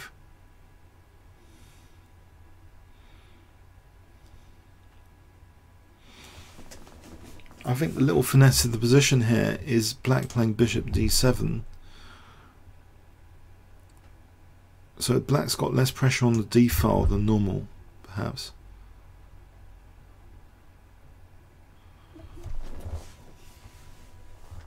Black is faster to get rook c8 in. So if we set up a target pawn on c3, I'm not sure that's great. I suppose we could follow up with knight d2 though. On e5, knight e4, knight d2 is possible to avoid the structural issue. That can just take. This bishop looks a bit silly against this structure. And also, yeah. Maybe just f6 here.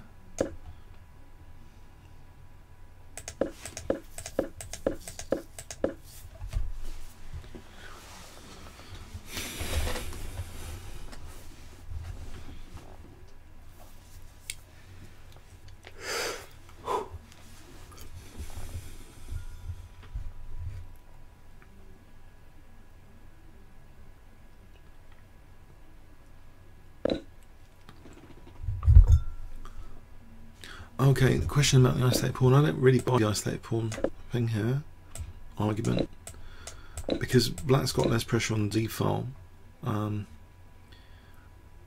know, how can we get an easy blockade on the isolated pawn? Knight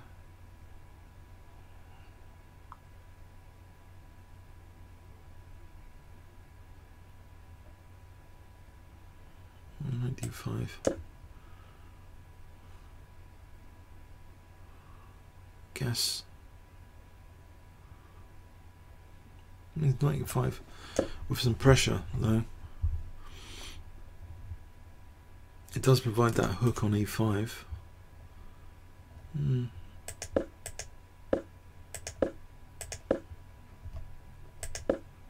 Oops.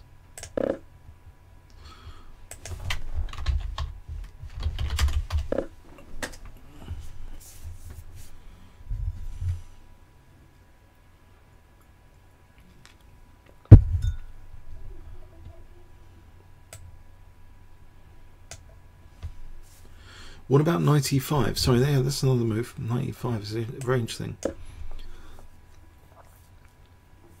Very, very interesting possibility.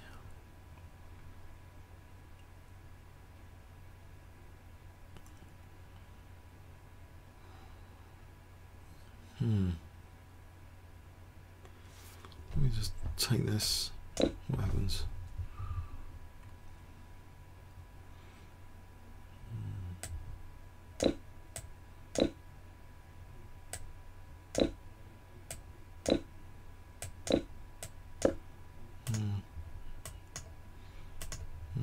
Actually, that looks terrible.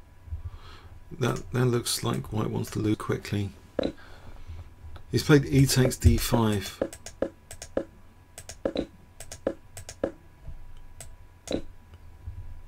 Knight takes D5. Now Knight C3. Knight takes, B takes.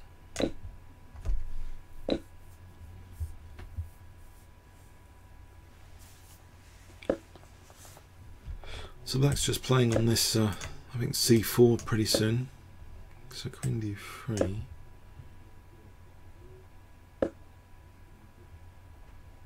A6. So something like B5 in here. Right, so H4 sets up Knight G5. That's stopped. Bishop F4. Okay, so this knight's just sitting comfortably on C4 here.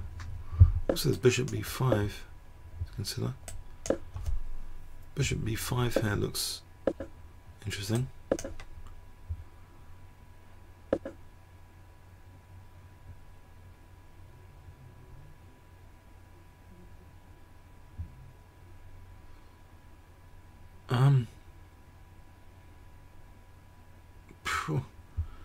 I don't know, Queen. Oh, Queen. I don't know. Did White really want to do this? Queen D2. We can also consider G5 here. Put the bishop on E3 as an option.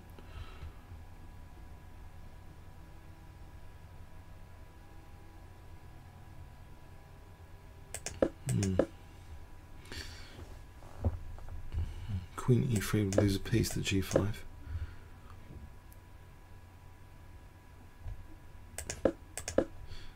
Queen F3.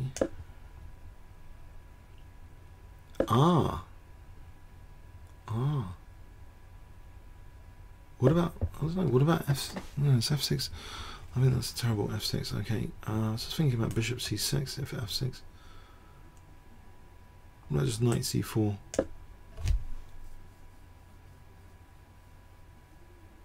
Knight C4.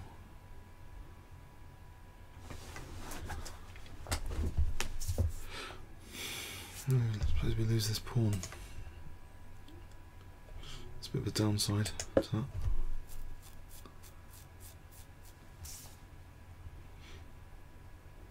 What about Bishop C6? So it takes, we can just play takes.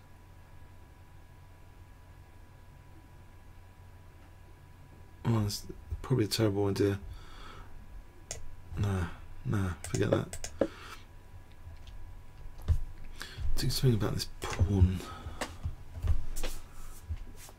Do something about this pawn.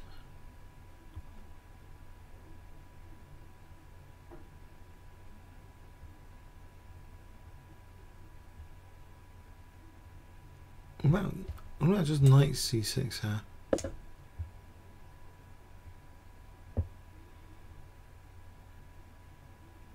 Is that terrible? If we can just take this and then, if we could take that and then Bishop C6, just get rid of this.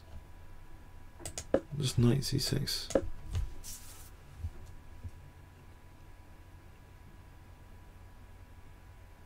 Let's just Knight go. Where does it go? Here?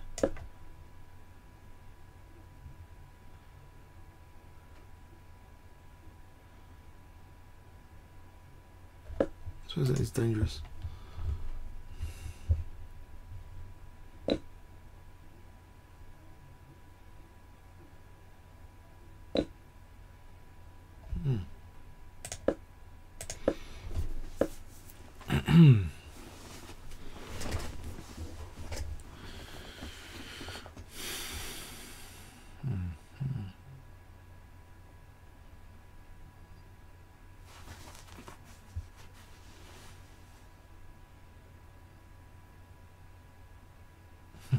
5. I'm going to take, do bishop moves back, king g7. So we've got f6 coming up. Rook h8, bishop z6, if this moves.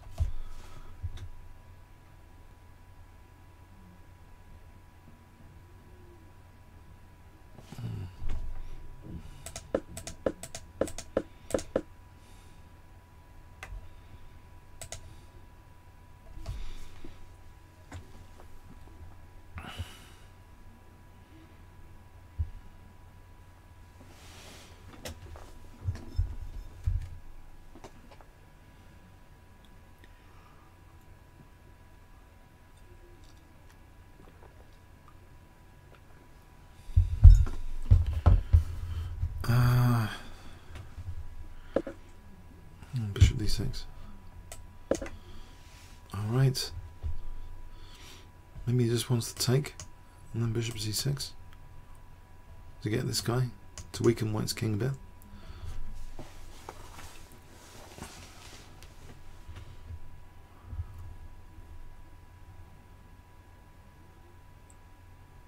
Fair enough.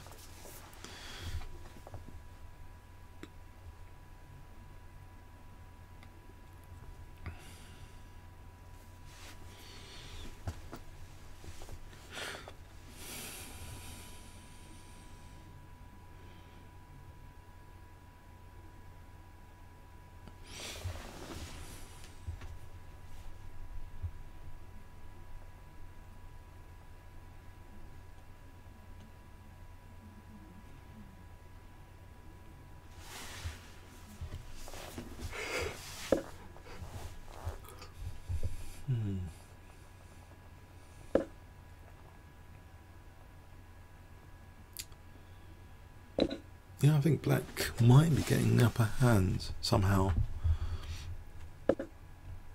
White has like a weakened light squares.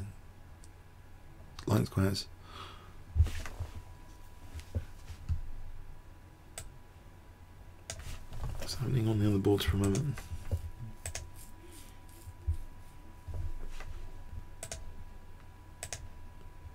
Whoa, what's this about?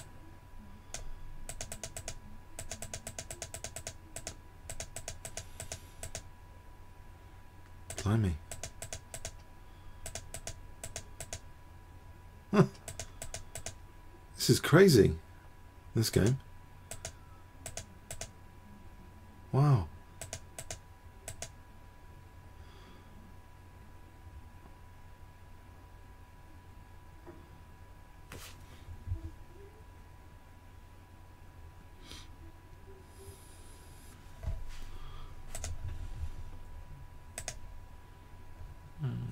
What happened there?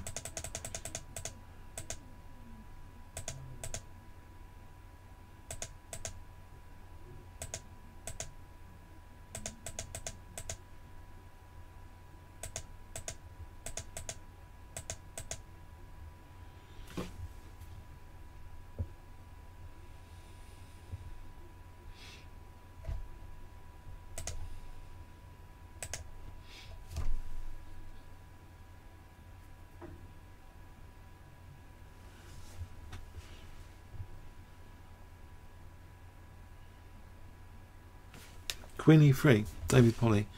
Queen e3. Okay, let's try queen e3.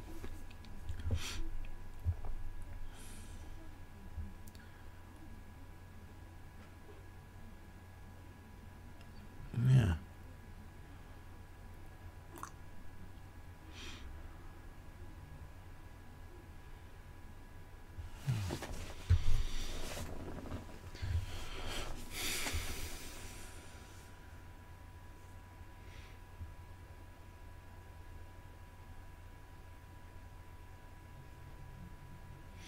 Actually, what about queen c7 there?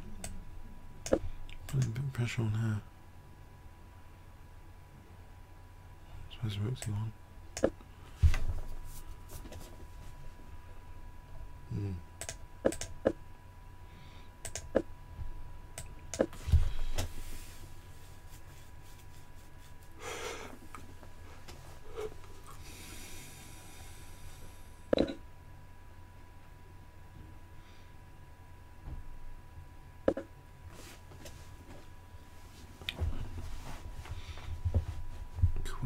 e3.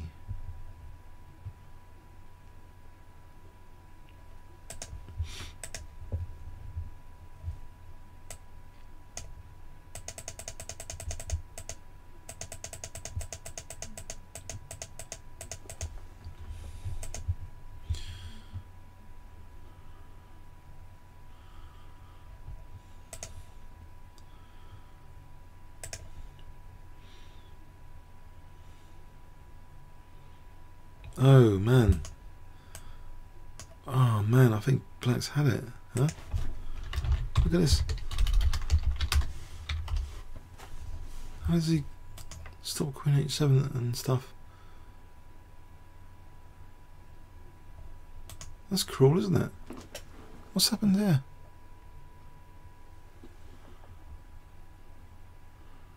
Why, it's just the exchange up. Well, that was a crazy game opening. I've never seen this sort of opening before. D takes, and then we had knight c3, then this knight d4, knight e4, takes, f3, e4,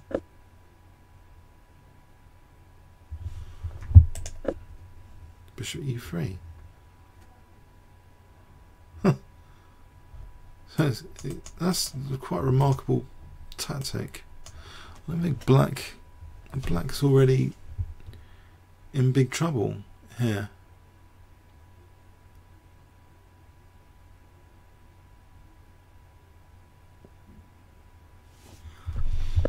So he took. So still on the queen and the rook. Check. Still on the queen and the rook. Exchange up. Rescue plan to trap the bishop is refuted. It seems queen h4. Dunno. Black's looking lost. Does everyone agree? Did black already resign this? I think he's just knackered from the FIDE Open. I don't know.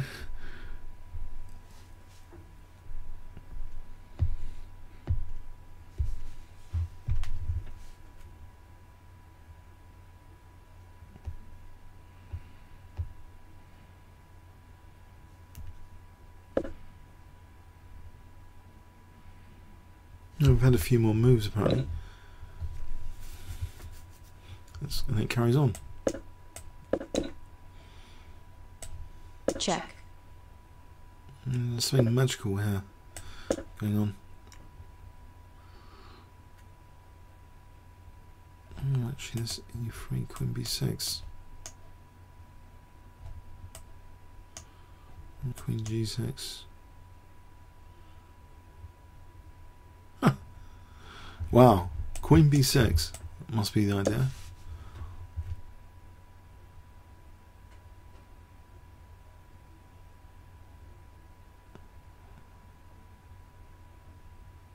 Crazy.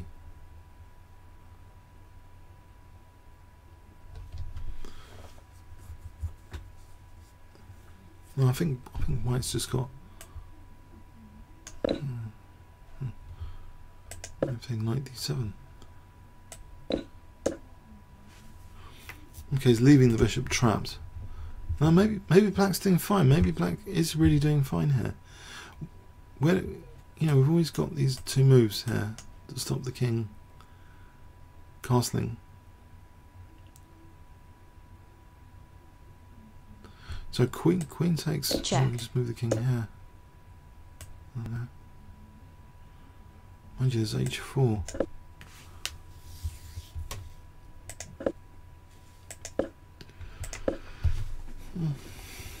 Yeah, that's interesting.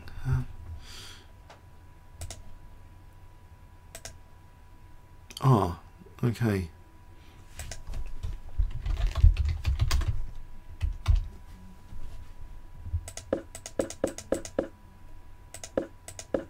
So we have knight e5, bishop b5, queen f3, bishop d6, queen h5, took, And is the idea just to play bishop c6 now? Try and weaken white's king a little bit. Unless... no, I don't think this does anything. Also white... yeah. Also controlling e4, because white might be threatening take. Then a rook left after queen takes h6. So I think actually here it looks as though bishop c6 is handy.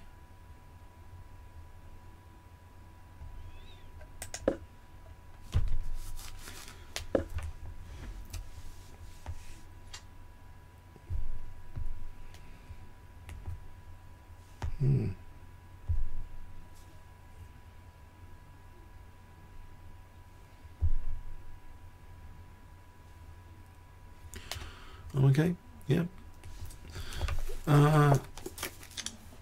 It's cold in the UK at the moment. D takes bishop c6. Oh, this pawn is a question as well. If we took this, there's bishop d. There's a takes. Queen h6. Bishop c6. Looks like slaughter.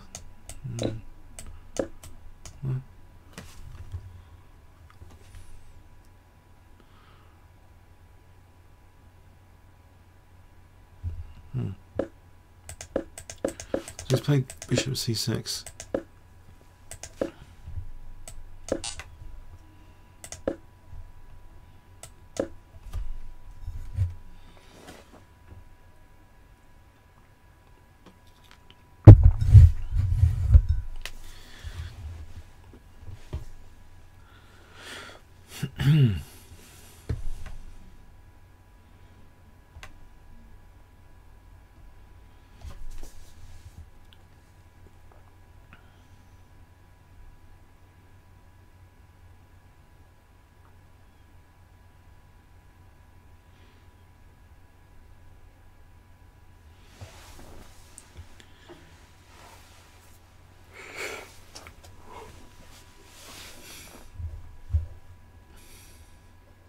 What do we want to play here for white?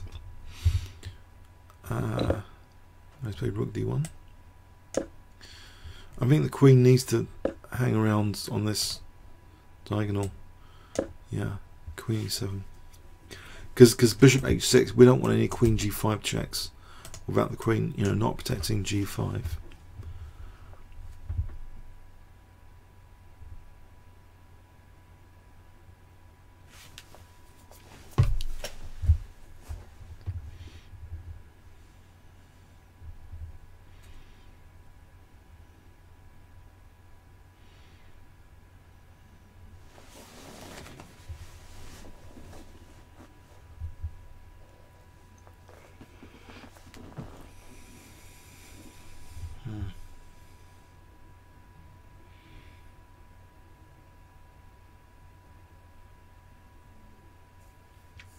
So I think white's slightly getting outplayed here. Bishop f1. Ooh, this diagonal looks a bit more painful after bishop f1. Maybe something like f6 or no, is that crazy? f6. Bishop d3.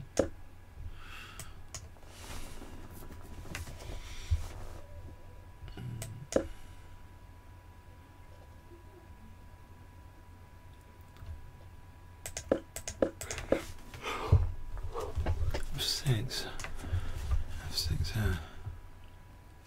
So if we like took, and then we got things like bishop f3. If queen takes, we've got things like rook. Well, f6 is like tempting.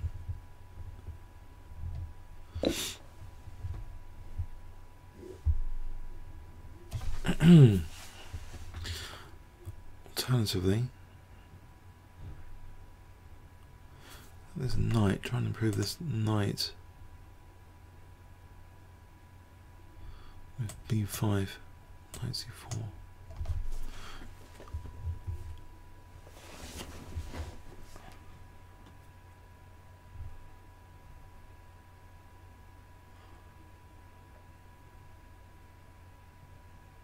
Hang on, b5, bishop d3 might actually be dangerous with the threat of bishop takes h6. Might be. On the other hand, I know f5 here. Taking the queen. Nope, it's just done rook d8.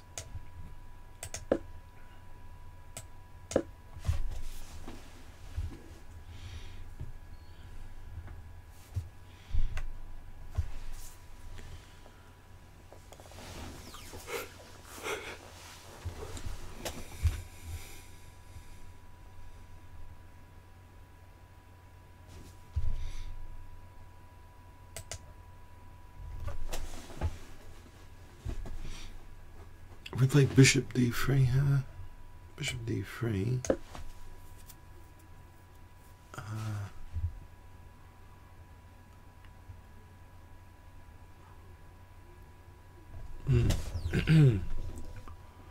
again, I'm concerned about this knight a little bit. Actually, any f6 is, you know, we're on the knight here. It is a loose piece. I'll get rid of this loose piece. So rook d6. See here, we're on the knight as well as other things.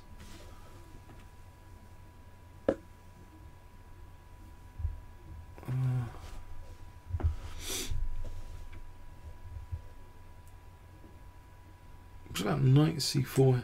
No, oh, that's ruled out. Yes, that was the whole point, to rule out any knight c4s. Okay, so b5 is white actually better here. Bishop d5. What about bishop d5? Trying to sort of swallow the rook like this. Bishop d3.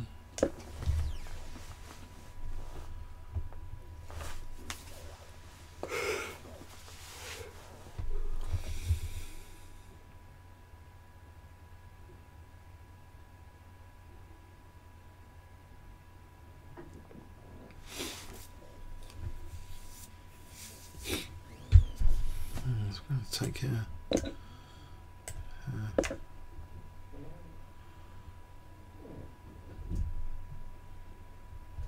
We got here. With here, we've got rook c1.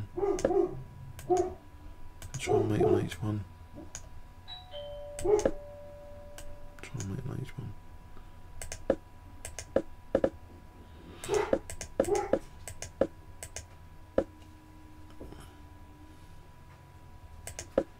Play bishop e5.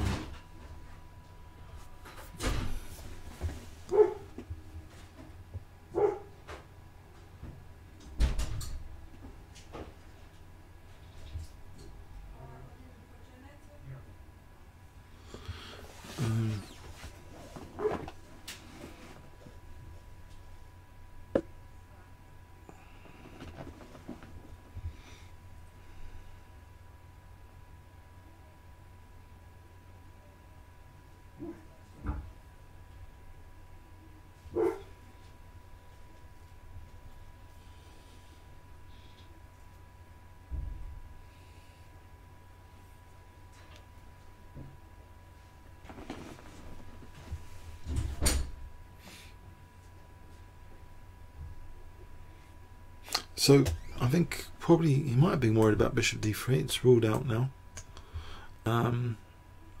If he took, then we've got this beautiful c4 square. If he moves the bishop, then knight c4.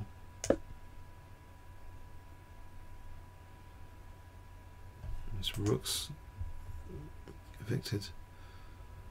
fact, there might be knight b2 to d3.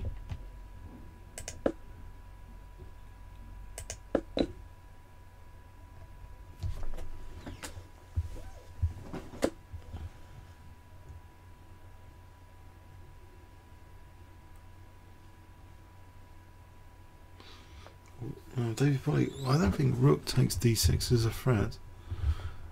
That would just give white a big pawn on d6 here, surely.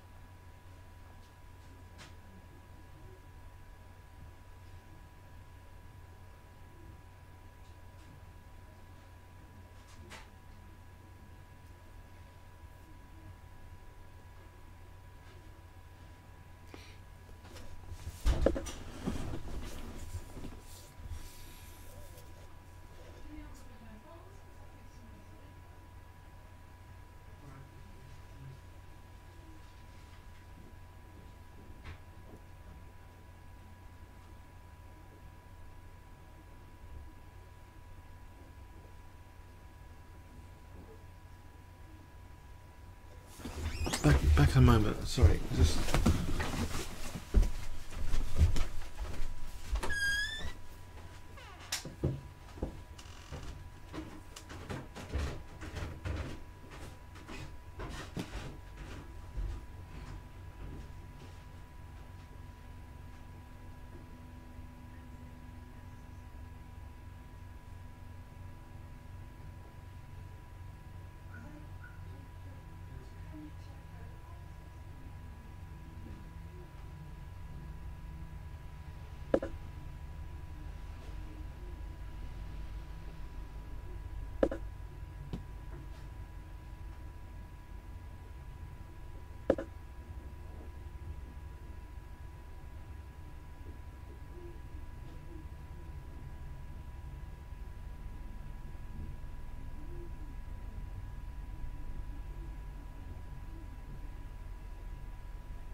So,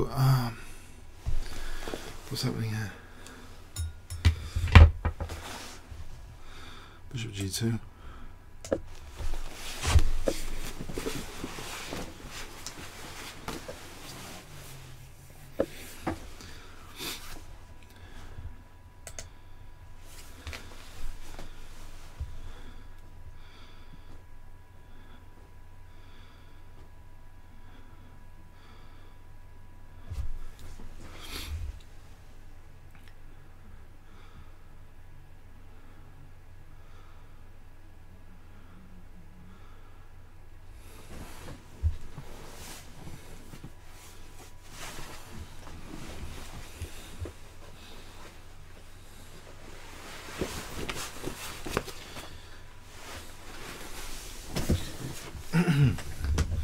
Actually, black's got rook c5 for queen takes d6. as an idea. I suppose rook c5, rook d1, and bishop c6. No, he's content with a draw. I think that's content with a draw. I think Necker could just test this.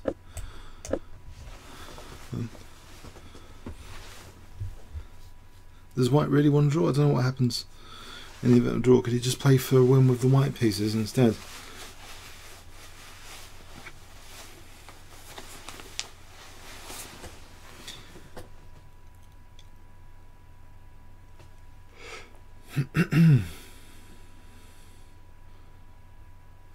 Again between Boris and Juliet. You want a quick peek?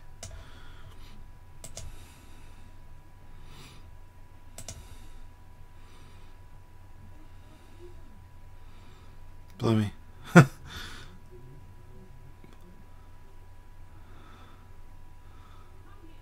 Boris seems to be doing quite well. Oh, maybe, is he?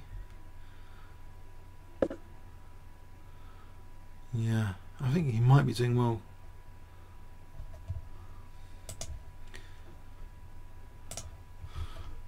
So bishop d5, we've got to move bishop d5.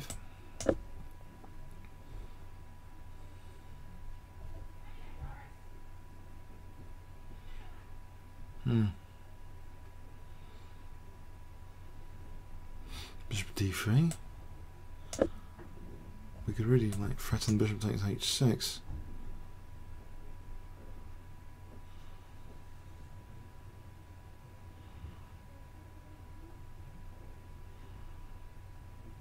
Rook takes d6. E6. F6.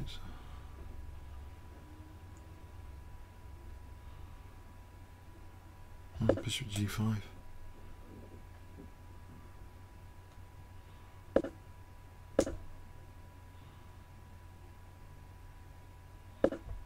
This is way off. That's all complicated. That's rook c1 now.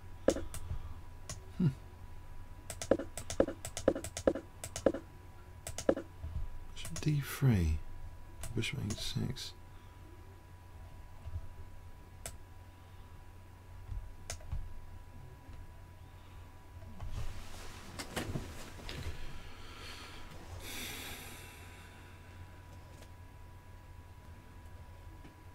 Knight c4, actually knight c4, we just take it. Oh, bishop takes.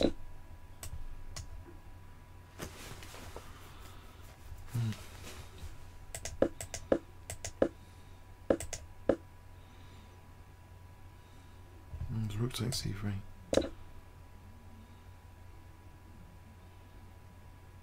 And this bishop g5 here.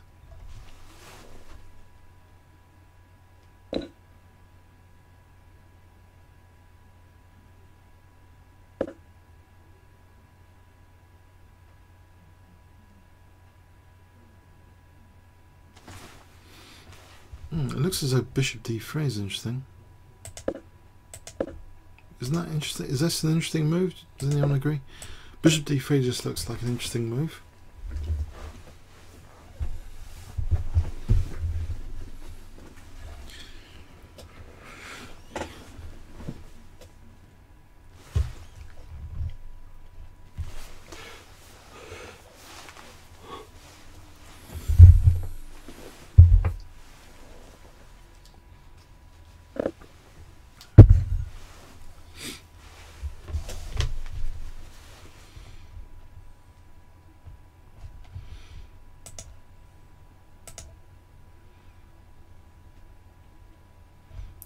H6 over here is the problem.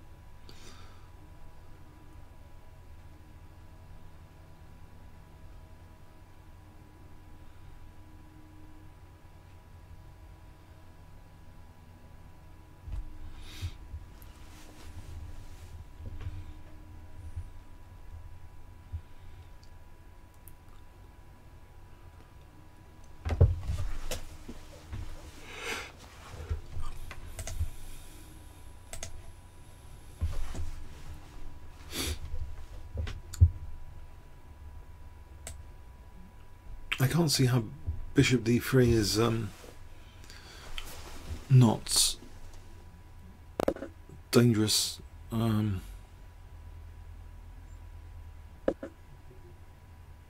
Is it not dangerous?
So queen g4, this will king h8, queen h5.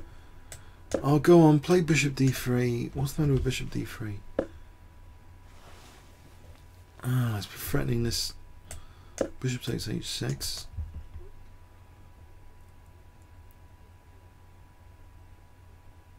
What else can black do apart from play king h8? If he plays king f8,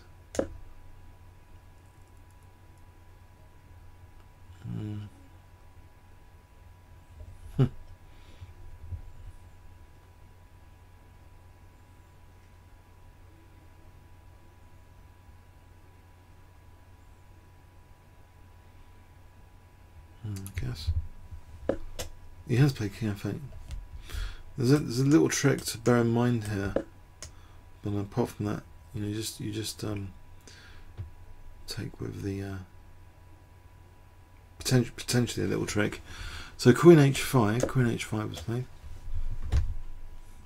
I guess bishop takes h6 now is threatened.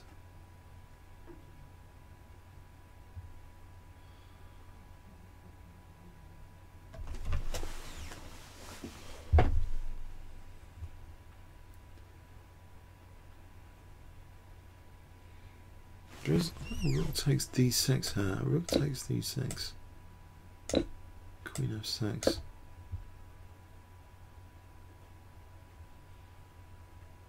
It's bishop g5.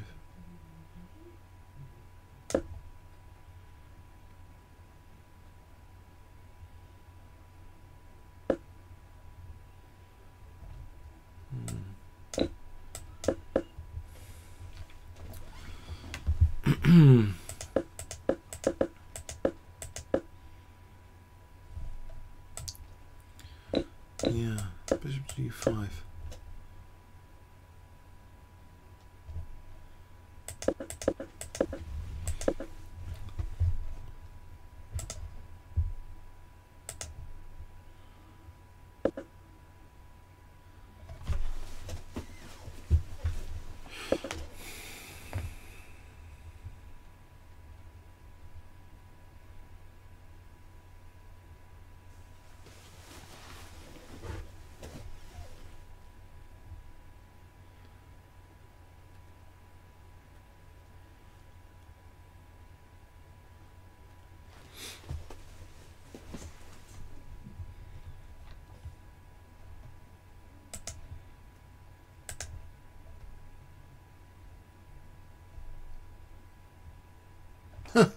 King e8. Was that really played? King e8. That's extreme. Wow. So the g pawn is literally attacked now. If f6,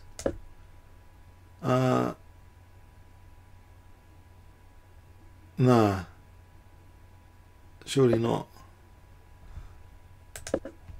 He plays queen f8. Wow. Extreme.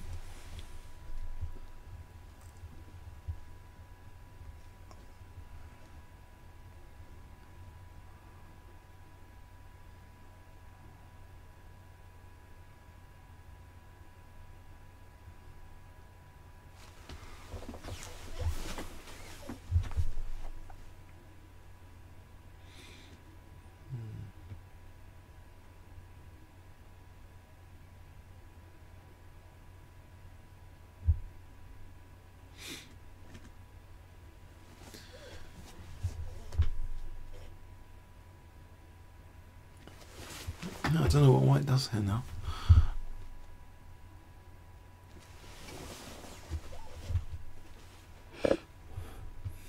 Okay, rook d1.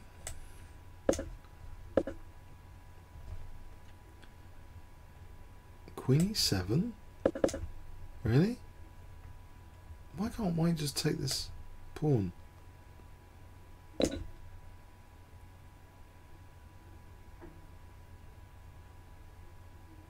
Surely not.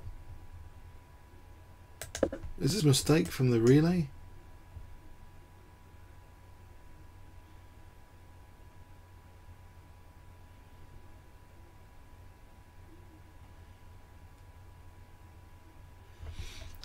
I mean, just queen takes...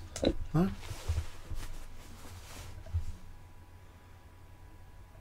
No, I can't. I think this must be a relay mistake. Really, I think it must be a relay mistake. Hmm.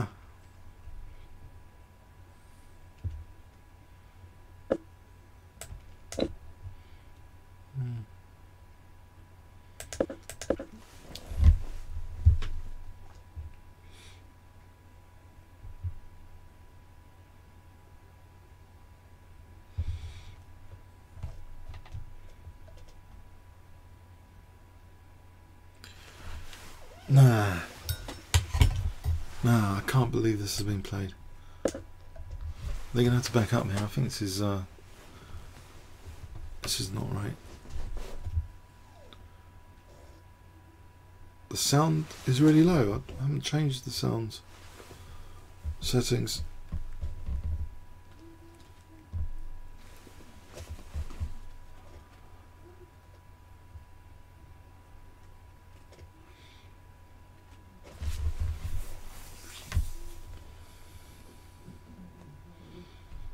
Queen takes, rook takes, queen takes.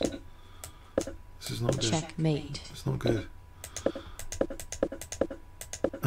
Queen takes. No, I don't get it. No.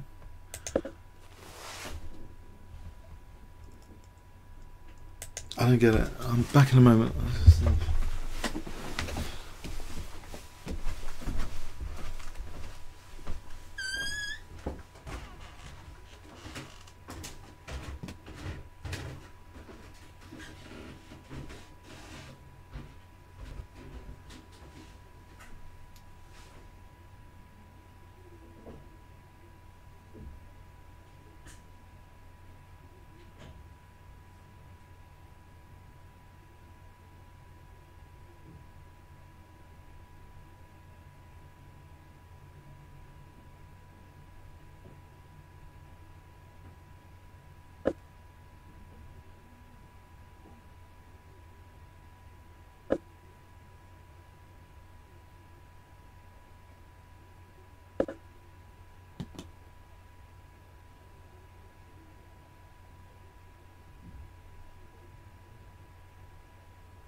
Hmm.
Oh.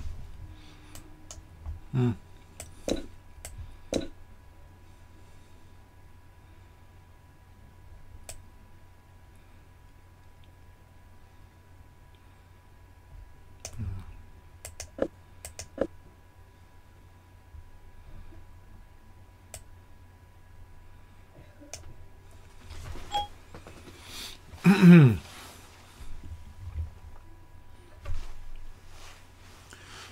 Okay, what's happening here? Put on an engine.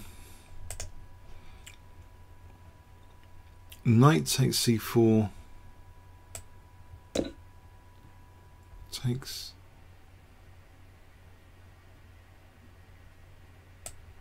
Check.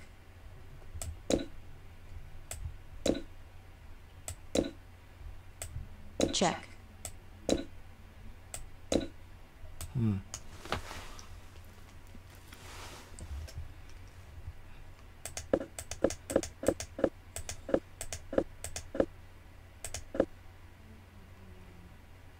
Hmm.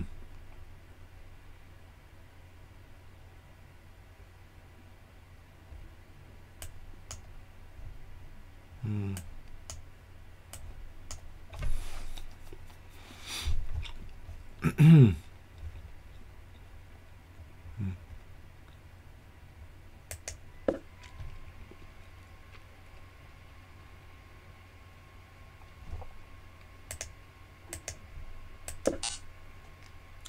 So, black had played, okay.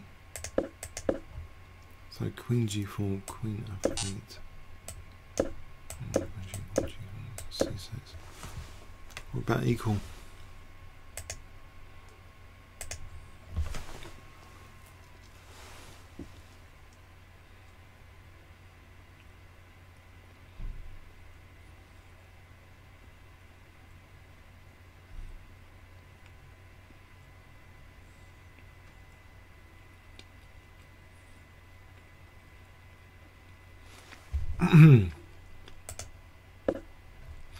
So apparently if white had played bishop g2, let's have a quick look at this. If white had played bishop g2, what is the actual threat here?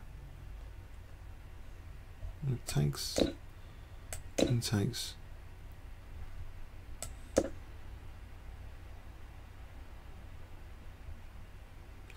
Apparently, okay, white was a bit better there. Let's go into the game.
This is the live position, apparently. This is just an analysis board.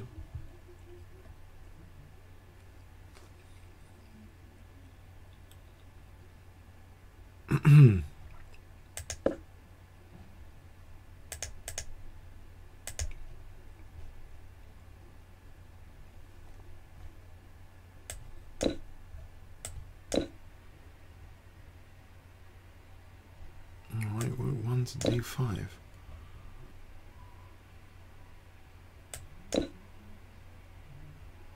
Check. Blimey. What does this smell? Check. Check. Check. Check. Hmm.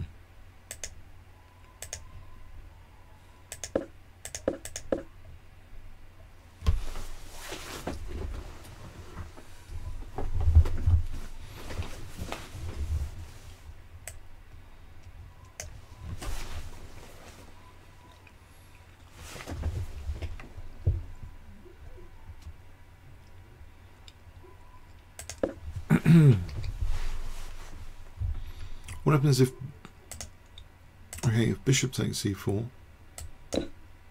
Oh, rook takes d8. Check. Takes. Check. Check. Oh, look at this. Ow. That's winning a piece, bishop d2, isn't it? Yeah, it's just winning a piece here. Bishop takes a5 check. We're winning a piece. That's a bit of a naughty trick that the engine's discovered here. So, wow.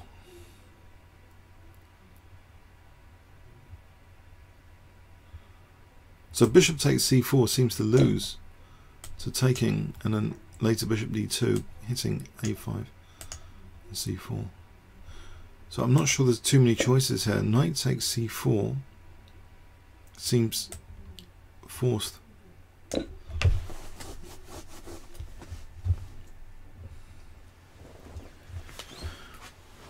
Knight takes c4 seems forced.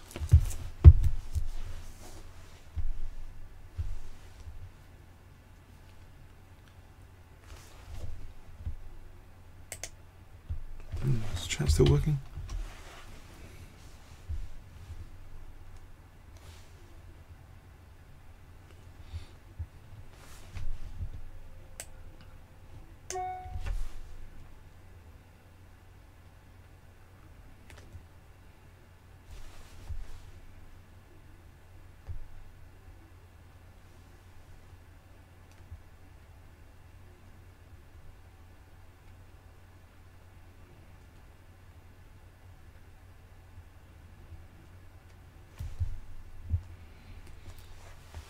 Okay, so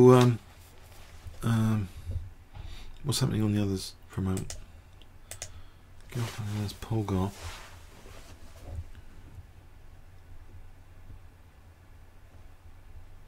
Two pawns up.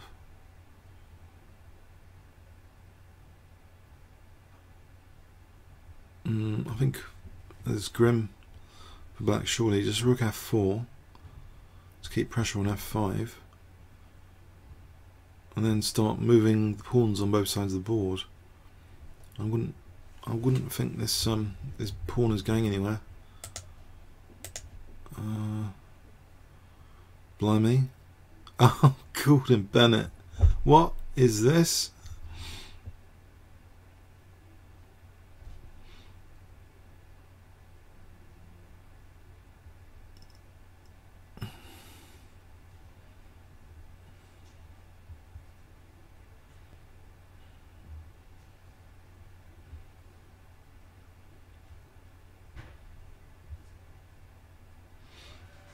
Oh, I don't know what's going on here.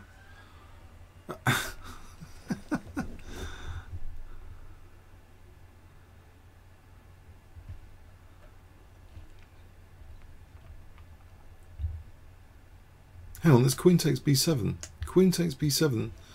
Did black lose that? Queen takes b7. I just spotted something. Queen takes b7. Did black lose?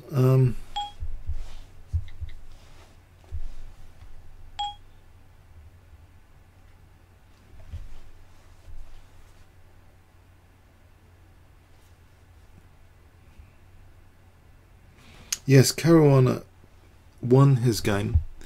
Let's have a quick review on that. So it did start off a bit crazy. So he sort of won the exchange. I thought there was going to be some fun here. Oh, bishop takes f6. That's nasty. That ruins the fun, I think, for black. Oh, bishop h3 check now is coming up. Oh, very technical game. Blimey.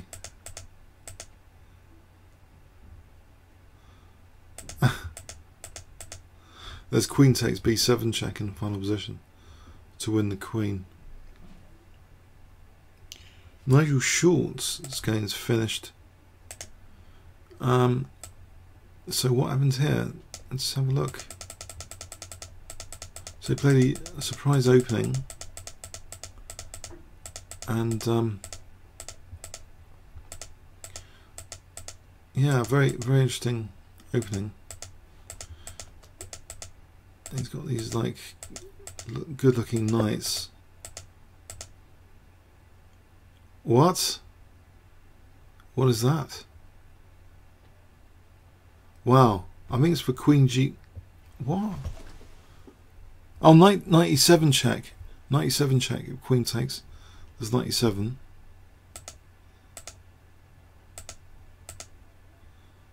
Now there's a threat of queen takes d5 for 97.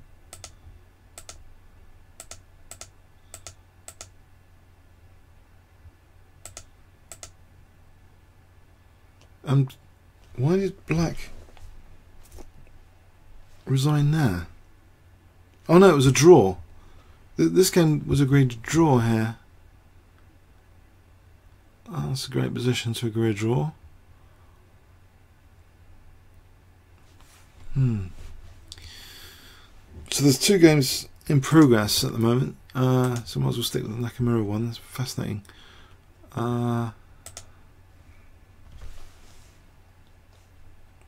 So knight takes c4 has just been played. Knight takes c4.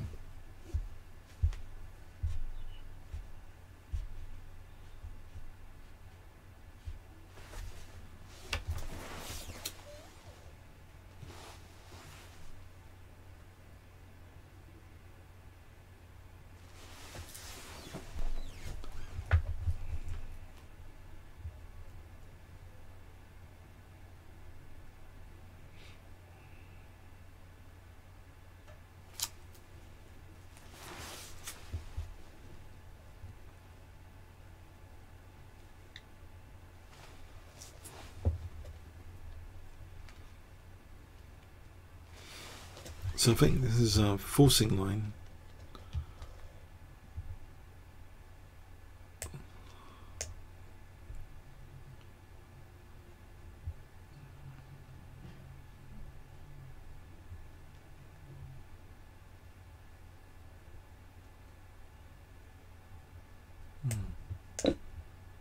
So there's this forcing line.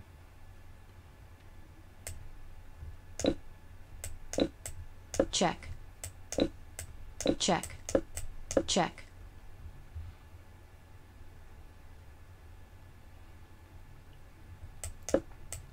Check. Check. Going's going to play that.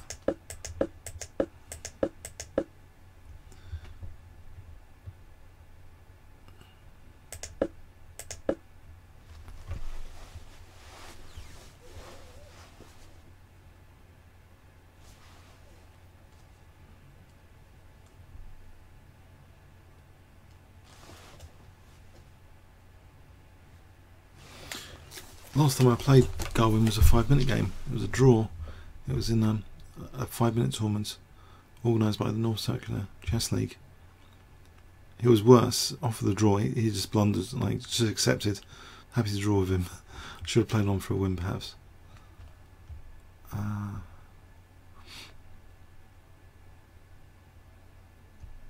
was just 5-minute chess, though. This is much more scope for his enormous talent.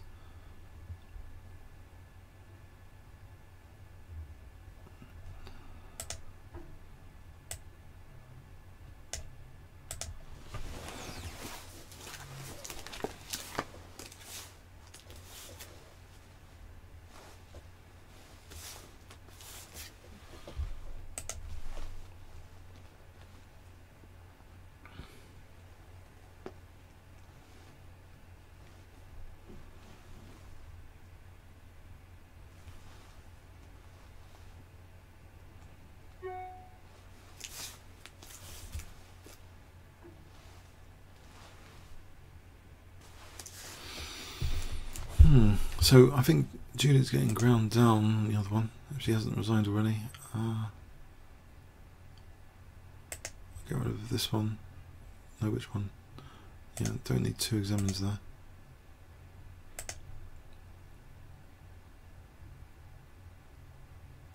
I think just rook. Why not just rook f4?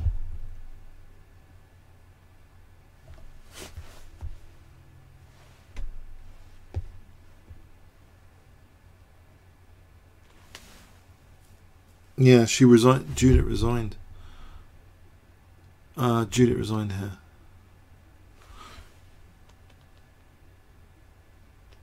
And Garwin just drawn with Nakamura. They just drew, apparently. Alright, that's a bit of an anticlimax.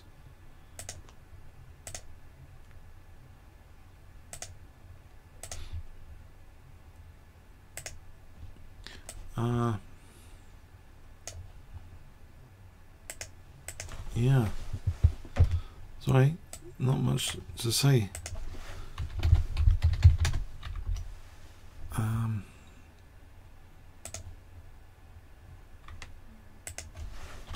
So we've got the next batch coming up. This goes on till about 9 o'clock. So a likely continuation, I think, or maybe they've both seen the one I've just shown you. They just agreed to draw, apparently. It's a shame they didn't play on for the just to explain it to everyone. Odd.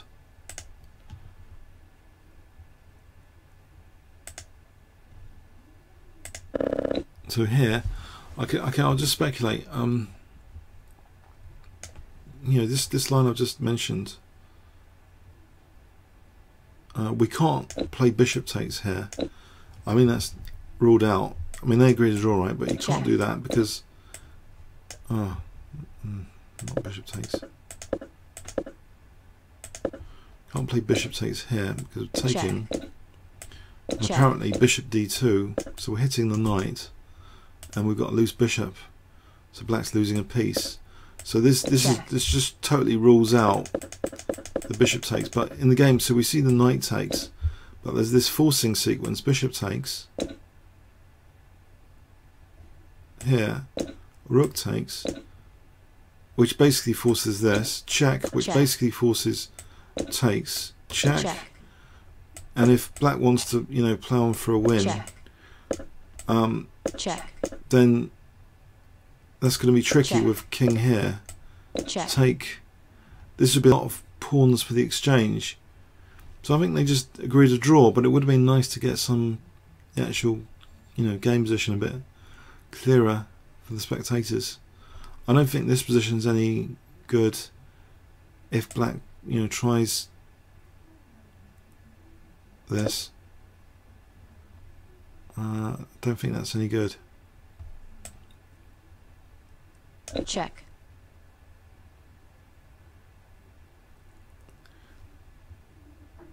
They played a lot more moves than that on the board. Did they?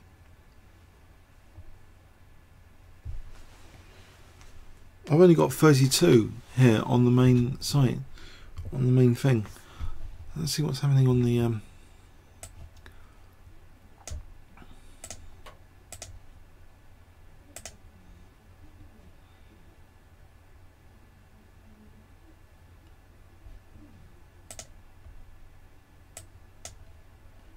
let's copy that again. Copy. Oh, if it's still there. Game 3.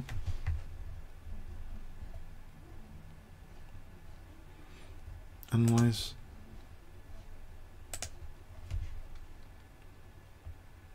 Oh, did I say bishop takes c4?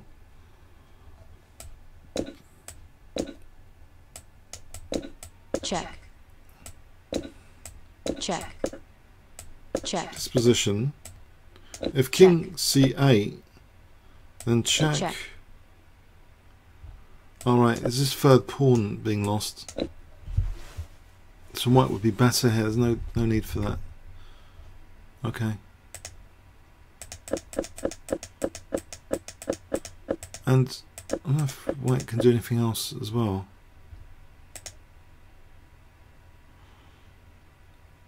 if white doesn't play this, apparently he's worse. So now if queen e2, then, well, but no, white can force matters anyway.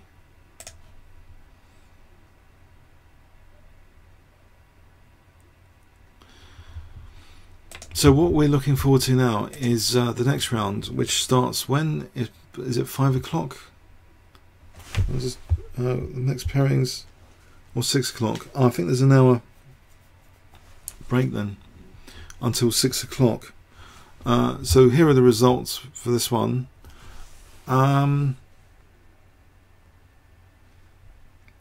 Yeah, 6 o'clock, apparently.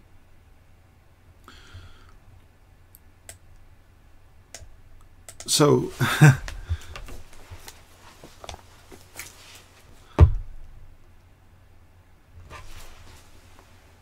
what should we do until 6 o'clock? Should we stop this and start a new stream later then, or should we resume in an hour's time? What do you guys want to do?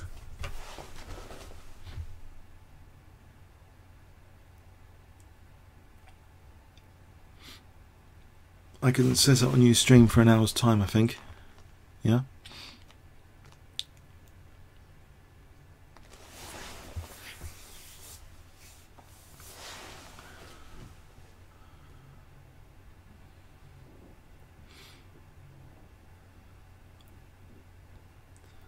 I believe it is in an hour's time. I'm not making a mistake there, am I? So 1 hour's time.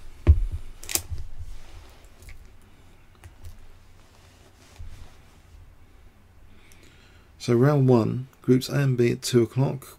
Then it's at 3:30, groups C and D. Round 2, 6 o'clock for groups A and B. And then it's 7:30, group C and D. So yeah, okay.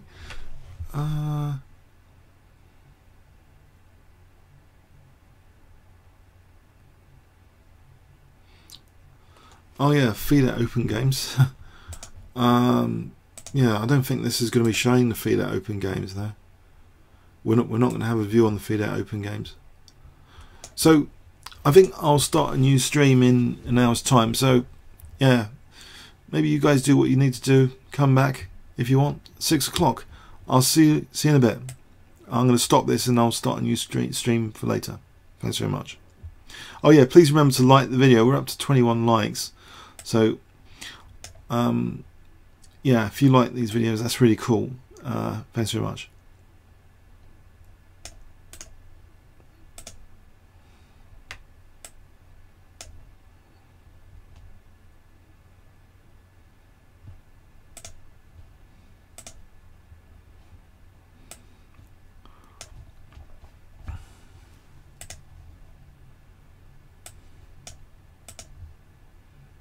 Wow.